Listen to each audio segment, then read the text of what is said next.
पुराणानाम् आलयं करुणालयं नमामि भगवत्पादशङ्करं लोकशङ्करं शङ्करं शङ्कराचार्यं केशवं बादरायणं सूत्रभाष्यकृतौ वन्दे भगवन्तौ पुनः पुनः नमामि गौडपादं च शङ्करं श्रीसुरेश्वरं स्वामिनं सच्चिदानन्दमिन्द्रं तं ज्ञानरूपिणे ओ नारायण नारायण नारायण.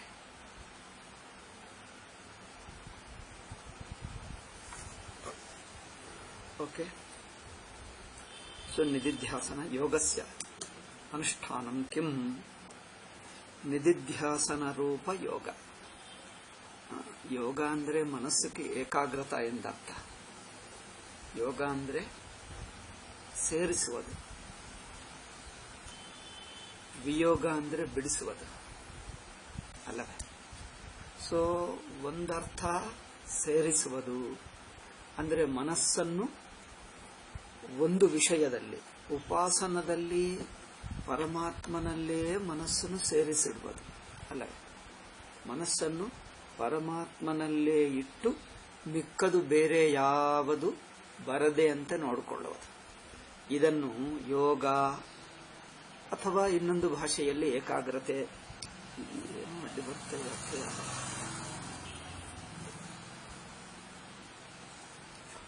ಆಯ್ತು ಹೋಯ್ತು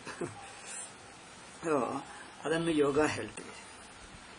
ವೇದಾಂತದಲ್ಲಿ ಶ್ರೀಕೃಷ್ಣರೇ ಸ್ವಯಮಾಗಿ ಹೇಳಿದ್ದರು, ದುಃಖ ಸಂಯೋಗ ವಿಯೋಗಂ ಯೋಗ ಸಂಜ್ಞಿಕಂ. ವೇದಾಂತದಲ್ಲಿ ಇದನ್ನು ಯೋಗ ಹೇಳಕ್ಕಾಗಲ್ಲ, ಇದು ವಿಯೋಗವೇ ಎಂದು ಹೇಳಿಬಿಟ್ಟರು. ಯೋಗ ಅಂದ್ರೆ ಸೇರಿಸುವುದು, ವಿಯೋಗ ಅಂದ್ರೆ ಬಿಡಿಸುವುದು ಅಷ್ಟೇ. ವೇದಾಂತದ ನಿದಿಧ್ಯಾಸನದಲ್ಲಿ ಇದನ್ನು ಬಿಡಿಸುವುದೇ ಹೊರತು ಯೋಗವೇನಿಲ್ಲ.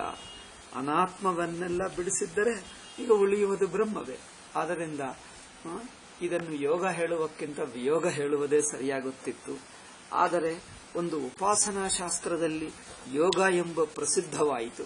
ಅದರಿಂದ ಅದೇ ಪದವನ್ನು ಎಕ್ಸ್ಟೆಂಡ್ ಮಾಡಿ ನಿದಿಧ್ಯಾಸನಕ್ಕೂ ಸೇರಿಸಿಕೊಂಡು ಬಿಟ್ಟರು.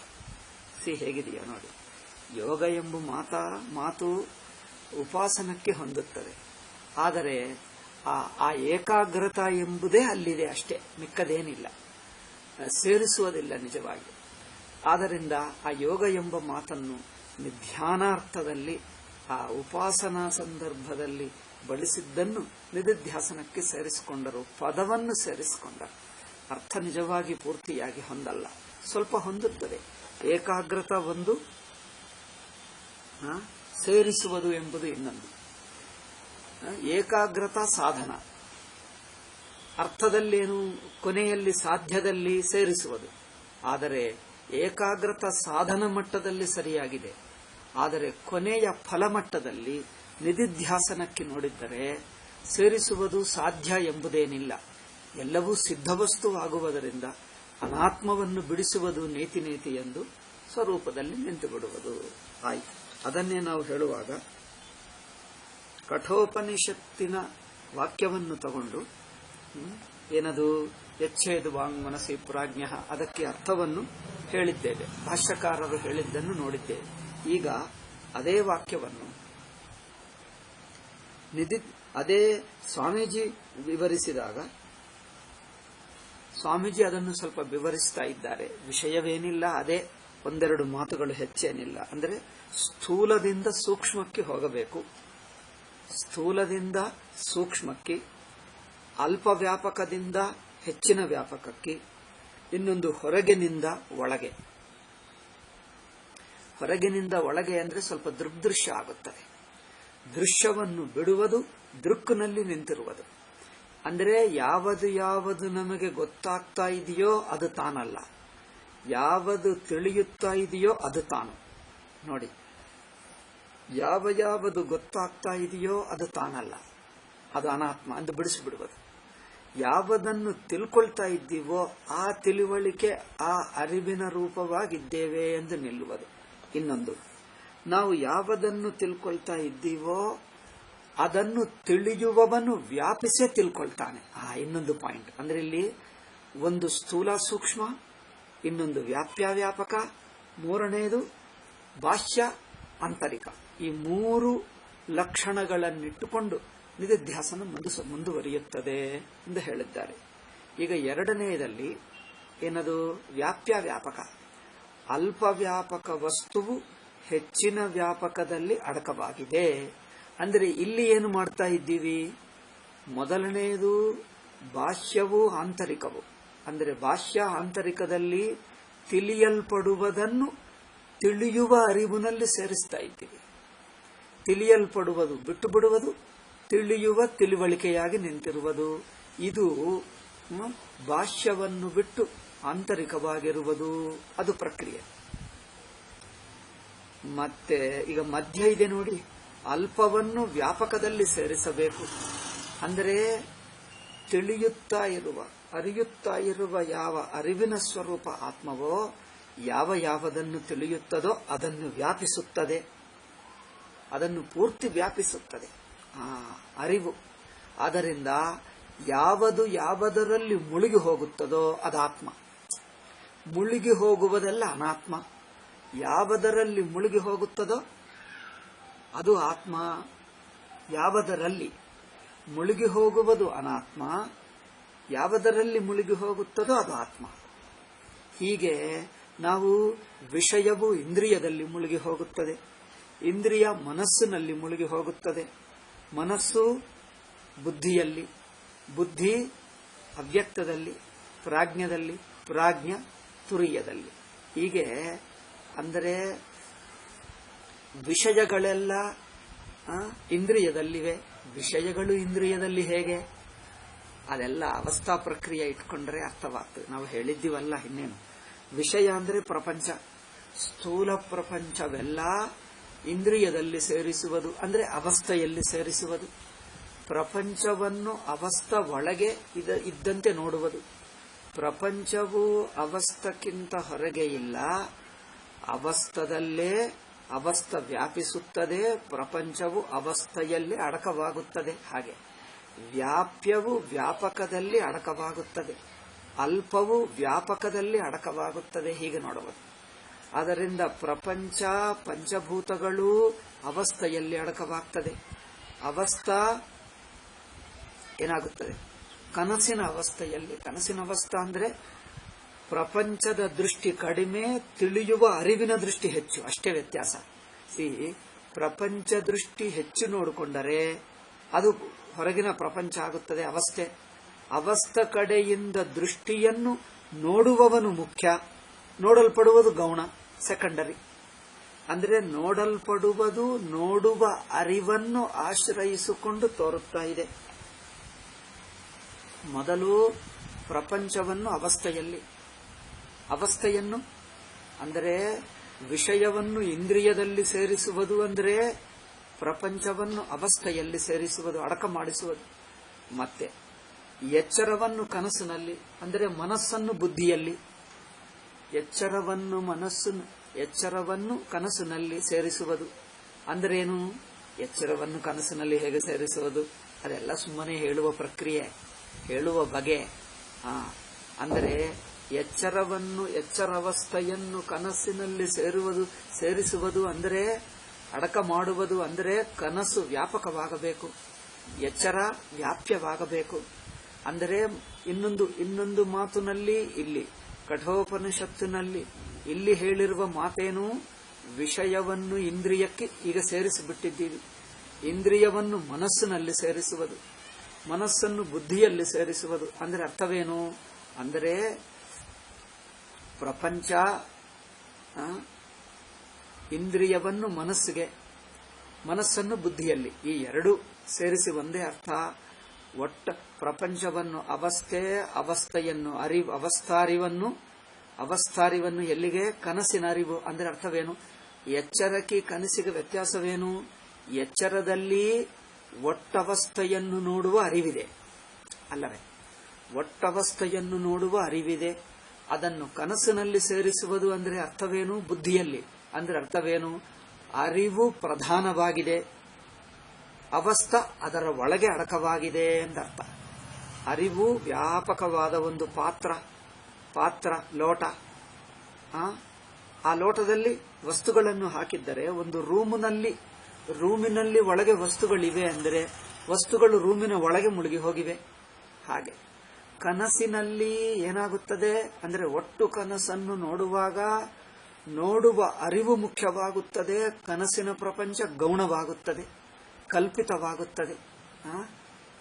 ಕನಸಿನ ಪ್ರಪಂಚ, ಕನಸಿನ ಅವಸ್ಥೆ ಗೌಣವಾಗುತ್ತದೆ, ಅರಿವು ಮುಖ್ಯವಾಗುತ್ತದೆ. ಎರಡೂ ಇವೆ. ಎಚ್ಚರದಲ್ಲಿ ಪ್ರಪಂಚವನ್ನು ನೋಡುವ ಅರಿವಿದೆ, ಪ್ರಪಂಚವನ್ನು ನೋಡುತ್ತಾ ಅರಿವಿದೆ. ಕನಸಿನಲ್ಲಿ ಅರಿವಿನಲ್ಲಿ ಪ್ರಪಂಚ ಇದೆ. ಅಷ್ಟೇ, ಸ್ವಲ್ಪ ಆ ಗೌಣ ಪ್ರಧಾನ ಅಷ್ಟೇ. ಕನಸಿನಲ್ಲಿ ಅರಿವು ಮುಖ್ಯವಾಗುತ್ತದೆ, ವಸ್ತು ಸ್ವಲ್ಪ ಗೌಣ ಆಗಿಬಿಡ್ತದೆ. ಗೌಣ ಅಂದ್ರೆ ಅದನ್ನು ಆಶ್ರಯಿಸಿಕೊಂಡು ಪರಾಧೀನವಾಗುತ್ತದೆ ಅವಸ್ಥೆ ಪರಾಧೀನ, ಅರಿವು ಸ್ವತಂತ್ರ. ಅರಿವನ್ನು ಆಶ್ರಯಿಸಿಕೊಂಡು ಅವಸ್ಥೆ ತೋರ್ತದೆ. ಅಂದರೆ ಅವಸ್ಥೆ ಅರಿವಿಗಿಂತ ಬೇರೆ ಎಲ್ಲ, ಸ್ವತಂತ್ರವಾಗಿಲ್ಲ ಅಂತ. ಕೊನೆಗೂ ಅಷ್ಟು ತೋರುವುದಾದರೂ ಅವ್ಯಕ್ತದಲ್ಲಿ ಮುಳುಗಿ ಹೋಗಿಬಿಡುತ್ತದೆ. ಹೀಗೆ ಅಂದರೆ ಅಲ್ಪವನ್ನು ವ್ಯಾಪಕದಲ್ಲಿ ಸೇರಿಸ್ತಾ ಇರಬೇಕು. ಮೊದಲನೆಯ ಪ್ರಕ್ರಿಯೆಯಲ್ಲಿ 3 ಹೇಳಿದ್ದರಿಂದ ಹೇಳಿದ್ವಲ್ಲ. ಮೊದಲನೇದು ಸ್ವಾಮೀಜಿ ಬೇರೆ ಕ್ರಮ ಹೇಳಿಬಿಟ್ಟರು, ನಾನು ಉಲ್ಟಾ ಕ್ರಮ ಹೇಳಿಬಿಟ್ಟಿದ್ದೀನಿ. ಆಯ್ತು, ಮುಂದೆ ಹಿಂದೆ ಏನು ವ್ಯತ್ಯಾಸವಿಲ್ಲ. ಬಾಹ್ಯವನ್ನು ಬಿಟ್ಟು ಒಳಗೆಂದು ನೋಡುವುದು. ನಾವು ಸಾಮಾನ್ಯವಾಗಿ ದೇಹವಾಗಿದ್ದು ಪ್ರಪಂಚದಲ್ಲಿದ್ದೇನೆ ಎಂದು ತಿಳ್ಕೊಳ್ತೀವಿ. ದೇಹವು ಯಾವುದು? ಒಂದು ಸ್ಥೂಲ ಪದಾರ್ಥ. ದೇಹ ಎಂಬುದು ಸ್ಥೂಲ ಪದಾರ್ಥ. ದೇಹವನ್ನು ಬಿಟ್ಟು ಇಂದ್ರಿಯ ಆಗಿರು. ಅದರಿಂದ ಏನಾಗ್ತದೆ?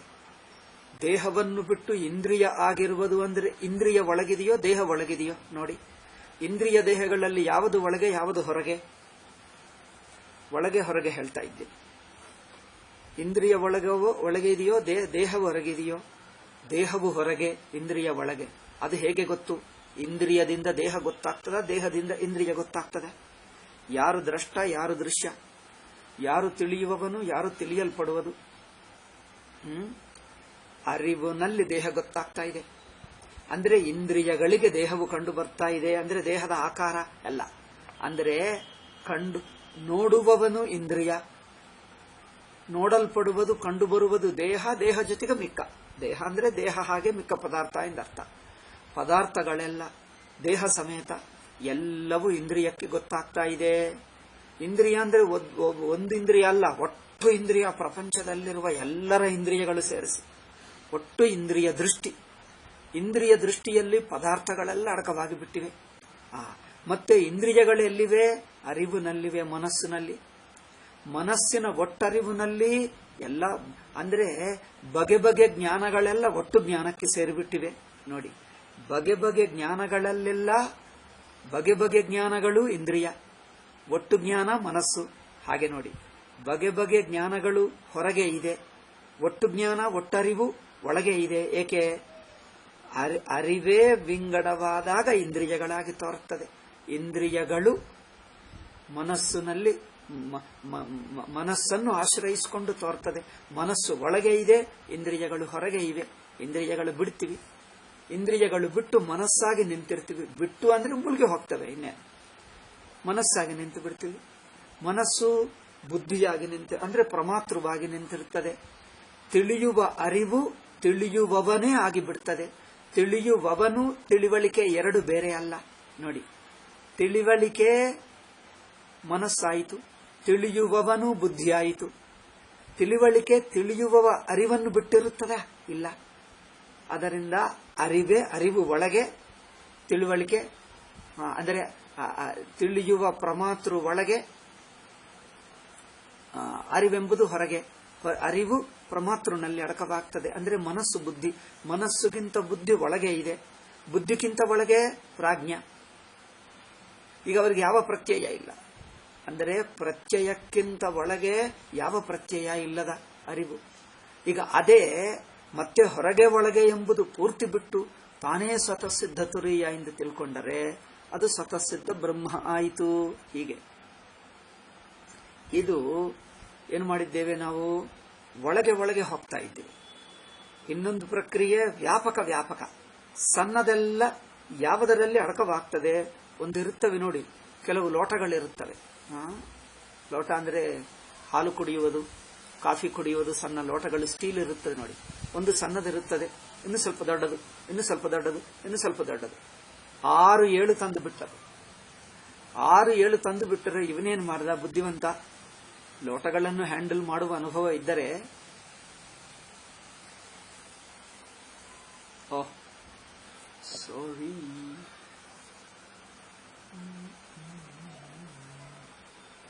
Due to poor wireless connection your video has been paused. ಏನು, ಎಲ್ಲಿದ್ದೆ ನಾನು? ಓಕೆ, ಇಷ್ಟು ದಿವಸ ಇರಲಿಲ್ಲ, ಇವತ್ತು ಮತ್ತೆ ತೊಂದರೆ ಕೊಟ್ಟ. ಓಕೆ, ಕೇಳಿಸ್ತಾ ಇದೆಲ್ಲ. ಸೊ ಹೀಗೆ ನಾವು ಒಂದು ಒಳಗೆ ಒಳಗೆ ನೋಡುವುದು, ಹೊರಗೆ ಬಿಡುವುದು, ಅಂದರೆ ತಿಳಿಯಲ್ಪಡುವುದನ್ನು ಬಿಡುವುದು, ತಿಳಿಯುವ ತಿಳುವಳಿಕೆಯನ್ನು ಇಟ್ಟುಕೊಳ್ಳುವುದು, ಅದಾಗಿರುವುದು. ಇನ್ನೊಂದು ಪ್ರಕ್ರಿಯೆ ಸಣ್ಣವು ದೊಡ್ಡದಲ್ಲಿ ಸೇರಿಸುವುದು. ಲೋಟಗಳು ಉದಾಹರಣ, ಸಣ್ಣ ಲೋಟವನ್ನು ದೊಡ್ಡ ಲೋಟದಲ್ಲಿ ಸಿಕ್ಕಿಸಿ, ಆ ಲೋಟವನ್ನು ಇನ್ನೊಂದು ಅದಕ್ಕಿಂತ ದೊಡ್ಡದು, ಅದನ್ನು ಇನ್ನೊಂದು ದೊಡ್ಡದು, ಎಲ್ಲ ಸೇರಿಸಿಬಿಟ್ರೆ ಒಂದೇ ಲೋಟ ಕಂಡು ಬರ್ತದೆ. ಅಯ್ಯೋ, ಇಷ್ಟ 5-6-10 ಲೋಟಗಳು ಎಲ್ಲಿವೆ? ಈಗ ಇಲ್ಲೇ ಬಂದು ಬಿಟ್ಟಿವೆ. ಇಷ್ಟೇ ಕೈಯಲ್ಲಿ ಇಟ್ಕೊಂಡು ಹೋಗ್ತಾನೆ, ಅದರಲ್ಲಿ ಎಲ್ಲ ಬಂದು ಬಿಟ್ಟಿವೆ. ಇತ್ತೀಚೆಗೆ ಅಯ್ಯೋ Rama,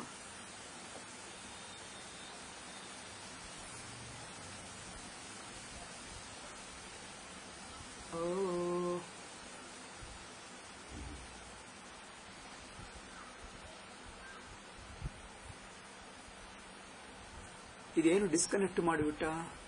trying to reconnect. Okay, ನಾನು ಮತ್ತೊಂದು ಸಲ ಮಾಡ್ತೀನಿ, ಅಗೇನ್ ರೀಕನೆಕ್ಟ್ ಮಾಡ್ತೀನಿ.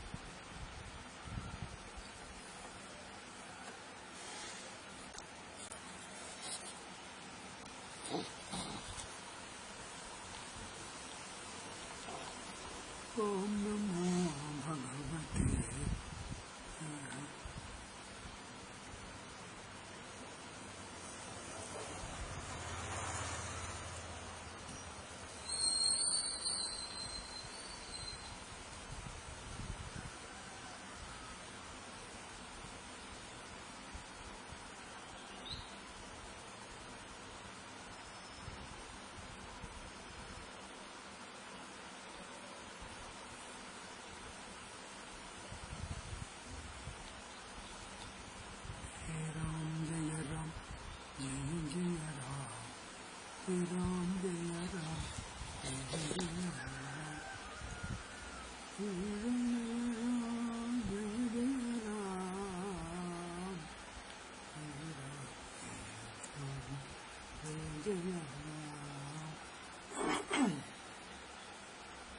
ನಾನು ಮತ್ತೆ ರೀಕನೆಕ್ಟ್ ಬೇರೆ ನೆಟ್ವರ್ಕ್ ಮಾಡಿದ್ದೀನಿ ನೋಡಿ.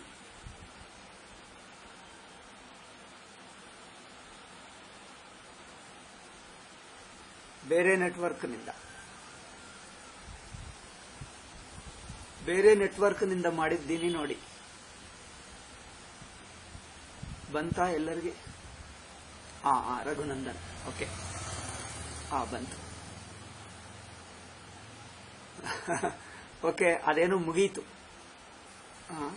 ಅದರ 100% ಮುಗಿಯಿತು. ಅದಕ್ಕೋಸ್ಕರ ಇನ್ನೊಂದಕ್ಕೂ ಬದಲಾಯಿಸಬೇಕಾಯಿತು.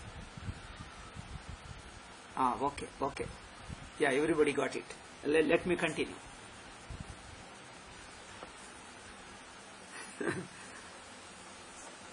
ಸೊ ಅಲ್ಪವನ್ನು ವ್ಯಾಪಕದಲ್ಲಿ ಸೇರಿಸುವುದು ಇನ್ನೊಂದು ಪದ್ಧತಿ. ಅಂದ್ರೆ ಪದ್ಧತಿ ಅಂದ್ರೆ ಜಸ್ಟ್ ನೋಡುವಾಗ ಅರಿವು ತಿಳಿಯುತ್ತಾ ಒಳಗೆ ಹೊರಗೆ ಒಂದು ಪದ್ಧತಿ. ಇನ್ನೊಂದು ಸಣ್ಣದನ್ನು ವ್ಯಾಪಕದಲ್ಲಿ ಸೇರಿಸುವುದು. ಪ್ರಪಂಚವನ್ನೆಲ್ಲ, ಪದಾರ್ಥಗಳನ್ನೆಲ್ಲ ಹೇಳಿದಿನಲ್ಲ, ಪ್ರಪಂಚವನ್ನು ಅವಸ್ಥೆಯನ್ನು ಎಚ್ಚರ ಅರಿವಿನಲ್ಲಿ, ಎಚ್ಚರ ಅರಿವನ್ನು ಕನಸಿನಲ್ಲಿ, ಕನಸನ್ನು ಸುಷುಪ್ತಿಯಲ್ಲಿ, ಸುಷುಪ್ತಿಯನ್ನು ತುರಿಯದಲ್ಲಿ, ಹೀಗೆ ಒಳಗೆ ಒಳಗೆ ಒಳಗೆ ಹೋಗ್ತಾ ಇದ್ದೀವಿ. ಕೊನೆಗೆ ಲಾಸ್ಟ್ ಫೈನಲ್. ಮತ್ತೆ ಇನ್ನೊಂದೇನೆಂದರೆ ಸ್ಥೂಲವನ್ನು ಸೂಕ್ಷ್ಮದಲ್ಲಿ ಸೇರಿಸುವುದು. ಸ್ಥೂಲಸ್ಯ ಇದಂ ಹಿ ಪ್ರವಿಲಾಪನಂ. ಇಲ್ಲಿ ಸ್ವಾಮೀಜಿ ಹೇಳ್ತಾರೆ ನೋಡಿ, ಇದಂ ಹಿ ಪ್ರವಿಲಾಪನಂ ಸ್ಥೂಲಸ್ಯ ವ್ಯಾಪ್ಯಸ್ಯ ಬಾಹ್ಯಸ್ಯ. ಈ ಮೂರು ಹೇಳಿದರು, ಸ್ಥೂಲ, ವ್ಯಾಪ್ಯ, ಬಾಹ್ಯ. ಈ ಮೂರನ್ನು ಇಂದ್ರಿಯಾದೇಹೆ ಸೂಕ್ಷ್ಮತರತ್ವ. ಸ್ಥೂಲಕ್ಕಿಂತ ಸೂಕ್ಷ್ಮ, ಸೂಕ್ಷ್ಮ ನೋಡಬೇಕು. ಮಹತ್ತರ ಅಲ್ಪವನ್ನು ವ್ಯಾಪಕದಲ್ಲಿ, ಮತ್ತೆ ಭಾಷ್ಯವನ್ನು ಆಂತರಿಕದಲ್ಲಿ, ಪ್ರತ್ಯಕ್ನಲ್ಲಿ, ಹೀಗೆ ಪಾರಂಪರ್ಯ ದರ್ಶನೇನ ಈ ಕ್ರಮದಿಂದ ಹೋಗುತ್ತಾ ಪರಮಪುರುಷೇ ಸರ್ವ ಪ್ರತ್ಯಗಾತ್ಮನಿ ನಿಷ್ಠಾಂ ಪ್ರಾಪಯತಿ. ಪರಮಪುರುಷ ಅಂದ್ರೆ ತನ್ನ ನಿಜವಾದ ಪುರುಷ. ಪುರುಷ ಅಂದ್ರೆ ತಾನು, ಪುರುಷ ಅಂದ್ರೆ ತಾನು ಎಂದರ್ಥ, ಆತ್ಮ ಎಂದರ್ಥ. ಪರಮಪುರುಷ ಅಂದ್ರೆ ಪರಮಾತ್ಮ. ಕೊನೆಗೂ ಪರಮಾತ್ಮದಲ್ಲಿ ಕೊನೆಗಾನುತ್ತದೆ. ಪರಮಪುರುಷೇ ಸರ್ವ ಪ್ರತ್ಯಗಾತ್ಮನಿ, ಎಲ್ಲಕ್ಕಿಂತ ಒಳಗಿನ ಒಳಹೊಕ್ಕಿನ ಆತ್ಮ, ಹೊರಗಿನ ಆತ್ಮ ಅಲ್ಲ, ಒಳಗಿನ ಆತ್ಮ. ನಿಷ್ಠಾಂ ಪ್ರಾಪಯತಿ, ಅಲ್ಲಿ ಹೋಗಿ ನಿಂತಿರುತ್ತದೆ. ಯಥಾಹಿ ತಂತು ಸಂಸ್ಥಾನ ರೂಪಸ್ಯ ಪಟಸ್ಯ ತಂತ್ವನ್ವಯ ವ್ಯತಿರಿಕ್ತತ್ವಂ. ಇಲ್ಲಿ ಸ್ವಾಮೀಜಿ ತಾನೇ ಒಂದು ಉದಾಹರಣೆ ಹೇಳ್ತಾ ಇದ್ದಾರೆ. ಇನ್ನೊಂದು ಉದಾಹರಣೆ ಹೇಗೆ? ಪಟಸ್ಯ, ಪಟ ಅಂದ್ರೆ ವಸ್ತ್ರ. ವಸ್ತ್ರವನ್ನು ಸ್ವಲ್ಪ ಒಳಹೊಕ್ಕು ನೋಡಿದ್ದರೆ ಇದು ಬಟ್ಟೆಗಿಂತ ತಂತುಗಳು, ತಂತು ಅಂದ್ರೆ ದಾರ. ಬಟ್ಟೆಗಿಂತ ದಾರ ಹೇಗಿದೆ? ದಾರ ಬಟ್ಟೆಗಿಂತ ಒಳಹೊಕ್ಕಿದೆ ಅಲ್ಲವೇ? ಒಂದು ಒಳಹೊಕ್ಕು. ಇನ್ನೊಂದು ಬಟ್ಟೆ ಸ್ಥೂಲ, ತಂತು ಸೂಕ್ಷ್ಮ. ತಂತು ಅಂದ್ರೆ ದಾರ. ದಾರಗಳು ಸೂಕ್ಷ್ಮವಾಗಿವೆ, ಬಟ್ಟೆ ಸ್ಥೂಲವಾಗಿದೆ. ಬಟ್ಟೆ ಹೊರಗೆ ಇದೆ, ದಾರಗಳು ಒಳಗೆ ಇವೆ. ಇನ್ನೊಂದು, ಬಟ್ಟೆಯನ್ನು ದಾರಗಳು ವ್ಯಾಪಿಸುತ್ತವೆ. ಬಟ್ಟ ಸ್ವಲ್ಪ ಇದೆ, ದಾರಗಳು ಅದನ್ನು ಪೂರ್ತಿ ವ್ಯಾಪಿಸುತ್ತವೆ. ಅಂದ್ರೆ ಬಟ್ಟೆಯನ್ನು ದಾರಗಳು ತನ್ನ ಒಳಗೊಳ್ಳುತ್ತವೆ, ತನ್ನ ಒಳಗೆ ಅಡಕ ಮಾಡಿಕೊಳ್ತವೆ. ಹಾಗೆ ಹೀಗೆ ತಂತು ಸಂಸ್ಥಾನ ರೂಪಸ್ಯ ಪಟಸ್ಯ ತಂತ್ವ್ಯತಿರಿಕ್ತತ್ವಂ. ಬಟ್ಟೆಯನ್ನು ದಾರಗಳಲ್ಲಿ ಸೇರಿಸಿಬಿಟ್ಟು ಬಟ್ಟೆಯನ್ನು ದಾರಗಳಾಗೆ ನೋಡಬೇಕು. ಈಗ ಮತ್ತೆ ಬಟ್ಟೆ ಎಂದು ನೋಡಬೇಡ. ಓಕೆ. ಮತ್ತೆ ತಂತೂನಾಂ ಅಂಶು ವ್ಯತಿರೇಕೇಣ ಅಭಾವಂ. ಈಗ ಅಂಶು ಅಂದ್ರೇನು? ಆ ದಾರವನ್ನು, ದಾರ ಹೇಗಾಗುತ್ತದೆ ನೋಡಿ. ಬಟ್ಟೆಯನ್ನು ಒಂದೊಂದು ದಾರ ಬಿಡಿಸಿದ್ದರೆ ಏನಾಗುತ್ತದೆ? ದಾರಗಳ ಒಂದು ಉಂಡೆ ಆಗಿಬಿಡ್ತದೆ. ಉಂಡೆ ಆಗಲಿ ಅಥವಾ ದಾರದ ಒಂದು ರಾಶಿ, ದಾರಗಳ ರಾಶಿ. ದಾರ ಅಂದ್ರೇನು? ಅದು ನಾವು ಹೀಗೆ ಏನ್ ಮಾಡ್ತೀವಿ? ಟ್ವೈನ್ ಮಾಡ್ತೀವಿ. ಏನ್ ಹೇಳ್ತಾರೋ ಕನ್ನಡದಲ್ಲಿ? ಸುತ್ತಿ ಸುತ್ತಿ ಇರ್ತೀವಲ್ಲ, ಅದನ್ನು ಹೀಗೆ ಟ್ವೈನ್. ಅದನ್ನು ಮತ್ತೆ ಬಿಚ್ಚಿಸಿದರೆ, ಉಲ್ಟಾ ಬಿಚ್ಚಿಸಿದರೆ ಆ ದಾರ ಬಿಚ್ಚು ಹೋಗಿ ಏನಾಗುತ್ತದೆ? ಕಾಟನ್ ಆಗಿಬಿಡ್ತದೆ. ಅಂದ್ರೆ ಕಾಟನ್ ಬಟ್ಟೆ. ಆದರೆ ಬೇರೆ ವಸ್ತು ಆದರೆ ನಮಗೆ ಗೊತ್ತಿಲ್ಲ. ಈ ಕಾಲದಲ್ಲಿ ಏನೇನೋ ಬರ್ತಾ ಇವೆ. ಆದರೆ ಬಟ್ಟೆಯನ್ನು ಬಿಚ್ಚಿಸಿದ್ದರೆ ದಾರ ಆಗುತ್ತದೆ. ದಾರ ಹೀಗೆ ಒನ್ ಸೈಡ್ ಎಲ್ಲ ಟ್ವೈನ್ ಆಗಿ ಇರುತ್ತದೆ. ಆ ಟ್ವೈನ್ ಎಲ್ಲ ಬಿಚ್ಚಿಸಿದ್ದರೆ ಏನಾಗುತ್ತದೆ? ಅದು ಕಾಟನ್ ಆಗಿ ಬರುತ್ತದೆ. ಇನ್ನು ಕಾಟನ್ನ ಮೂಲಗೆ ಹೋದರೆ ಏನಾಗುತ್ತದೆ? ಅಂಶು. ಅಂಶೂನಾಂ ಚ ತದ ಅವಯವ ಅವ್ಯತಿರಿಕ್ತತ್ವಂ ದದೃಶಿವಾನ್. ಆ ಕಾಟನ್ ಎಲ್ಲಿಂದ ಬಂತು? ಕಾಟನ್ ಒಂದು ಹೂ. ಅದು ಡ್ರೈ ಹೂ, ಒಣ ಹೂ ಅಲ್ಲವೇ? ಒಣಗಿರುವ ಹೂವೇ, ಅಸಲು ಬೇರೆ ಅಲ್ಲ. ಕಾಟನ್ ಯಾವುದು? ಅದು ಏನ್ ಹೇಳ್ತಾರೆ? ನೂಲು ಹೇಳ್ತಾರ. ನೂಲಂದ್ರೆ ಏನು ಅಂದ್ರೆ ಒಣಗಿರುವ ಹೂವೇ. ಅದು ಮೂಲತಃ ಎಲ್ಲಿತ್ತಂದ್ರೆ ಹೂವು ಎಲ್ಲಿತ್ತು? ಆ ಹತ್ತಿ ಹೂವು ಎಲ್ಲಿಂದ ಬರುತ್ತದೆ? ಹತ್ತಿ ಮರ. ಹೂ ಎಲ್ಲಿತ್ತು? ಮೊದಲು ಮೊಗ್ಗೆ ಇತ್ತು. ಆ ಮೊಗ್ಗೆ ಎಲ್ಲಿತ್ತು? ಮತ್ತೆ ಮರದಲ್ಲಿತ್ತು. ಮರದ ಒಂದು ಎಲೆ ಆಗಿತ್ತು. ಆ ಎಲೆ ಎಲ್ಲಿತ್ತು? ಮರ ಅಂದ್ರೆ ಮರ ಅಲ್ಲ, ಸುಮ್ಮನೆ ಗಿಡ. ಅದು ಹತ್ತಿ ಗಿಡ ಇರುತ್ತದೆ, ದೊಡ್ಡ ಮರ ಅಲ್ಲ, ಗಿಡ. ನೀವು ನೋಡಿರಬಹುದು ಎಲ್ಲರೂ. ಗಿಡ ಇರುತ್ತದೆ, ಸಣ್ಣ ಗಿಡ, ಸ್ವಲ್ಪ ಎತ್ತರ ಇರುತ್ತದೆ. ಮನುಷ್ಯನಿಗಿಂತ ಕೆಲವೊಮ್ಮೆ ಎತ್ತರನೇ ಆಗಿಬಿಡ್ತದೆ ಆ ಗಿಡ. ಸೊ ಅದರಿಂದ ಹೂ ಎಲ್ಲಿತ್ತು? ಮೊಗ್ಗೆ ಎಲ್ಲಿ ಭಾಗ? ಗಿಡದಲ್ಲಿ ಭಾಗ. ಗಿಡ ಎಲ್ಲಿ? ಮಣ್ಣಿನಲ್ಲಿ ಭಾಗ. ಗಿಡ ಹುಟ್ಟುವಕ್ಕಿಂತ ಎಲ್ಲಿತ್ತು? ಬೀಜ ಎಲ್ಲಿ? ಮಣ್ಣಿನಲ್ಲೇ ಭಾಗ. ಅದರಿಂದ ಈಗ ಹೇಳಿ, ಬಟ್ಟೆ ಎಲ್ಲಿದೆ? ಮಣ್ಣಿನ ಸಮಾನ ಅಲ್ಲವೇ? ಆ ಮಣ್ಣಿನಿಂದ ನಾವು ಹುಟ್ಟಿ ಮಣ್ಣಿನ ಇನ್ನೊಂದು ಭಾಗವನ್ನು ನಾವು ಹೊದ್ಕೊಳ್ತೀವಿ. ಒಂದು ಭಾಗ ನಾವು, ಇನ್ನೊಂದು ಭಾಗ ಇನ್ನೊಂದು ಮಣ್ಣು ಅಷ್ಟೇ. ಮಣ್ಣಿನಲ್ಲೇ ಹುಟ್ಟಿ ಅಂದ್ರೆ ಶರೀರ ಮಣ್ಣಿನಿಂದಲೇ, ಯಾಕಂದ್ರೆ ಶರೀರವೇ ಊಟ ಆಗುತ್ತದೆ. ಏನು ತರಕಾರಿಗಳು, ಅಕ್ಕಿ ಅಲ್ಲ, ಅದು ರಕ್ತ ಮಾಂಸಗಳಾಗುತ್ತವೆ. ಆ ರಕ್ತ ಮಾಂಸಗಳೇ ತಾಯಿ ತಂದೆಯಿಂದ ನಾವು ಹುಟ್ಟುತ್ತೇವೆ. ಅಂದ್ರೇನು? ನಾವು ಮಣ್ಣಿನಿಂದಲೇ ಹುಟ್ಟಿದ್ದೇವೆ. ಮತ್ತೆ ನಾವು ಹೊದ್ಕೊಂಡುವ ಬಟ್ಟೆಯೂ ಮಣ್ಣಿನಿಂದಲೇ. ಹೀಗೆ ಬಟ್ಟೆಯನ್ನು ನೋಡಿದರೆ ದಾರಗಳು, ದಾರೆಯನ್ನು ಬಿಚ್ಚಿಸಿದರೆ, ಹೀಗೆ ಉಲ್ಟಾ ಬಿಚ್ಚಿಸಿದರೆ ಅದು ಹತ್ತಿ ಆಗುತ್ತದೆ. ಹತ್ತಿ ಹೂವು ಆಗುತ್ತದೆ. ಹತ್ತಿ ಹೂವು ಹತ್ತಿ ಗಿಡ ಏನಾಗುತ್ತದೆ? ಮಣ್ಣೆ. ಕೊನೆಗೂ ಅದರ ಸ್ವರೂಪ ಯಾವುದು? ಮಣ್ಣು. ಈಗ ವೇದಾಂತ ದೃಷ್ಟಿಯ ಇನ್ನೂ ನೋಡಿದ್ದರೆ ಪೃಥ್ವಿ ಎಲ್ಲಿಂದ?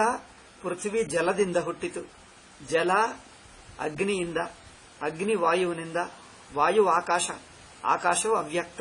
ಆಕಾಶ ಅಂದ್ರೆ ಅವ್ಯಕ್ತ, ಇನ್ನೇನು? ಅವ್ಯಕ್ತ ಅಂದ್ರೆ ಯಾರು? ಮತ್ತೆ ಕೊನೆಗೂ ಚೈತನ್ಯ ಆತ್ಮ.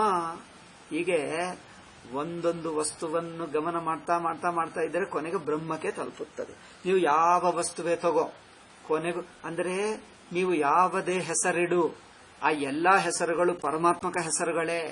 ಪುಸ್ತಕ ಹೇಳು, ಪುಸ್ತಕದ ಆಕಾರ ಅಲ್ಲವೇ?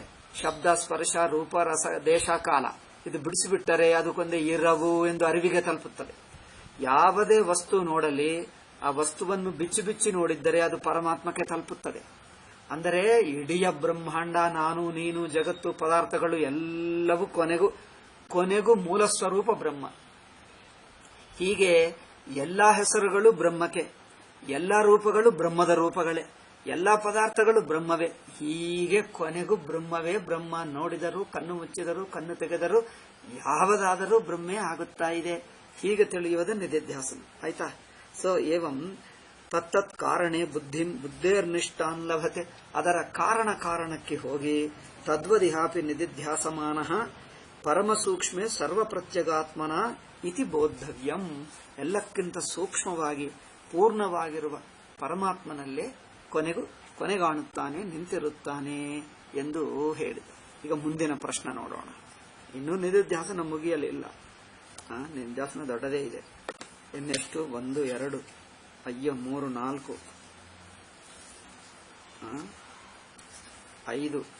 5 ಪೇಜ್ಗಳಿವೆ ಇನ್ನು ನಿಧಿಧ್ಯಾಸನ.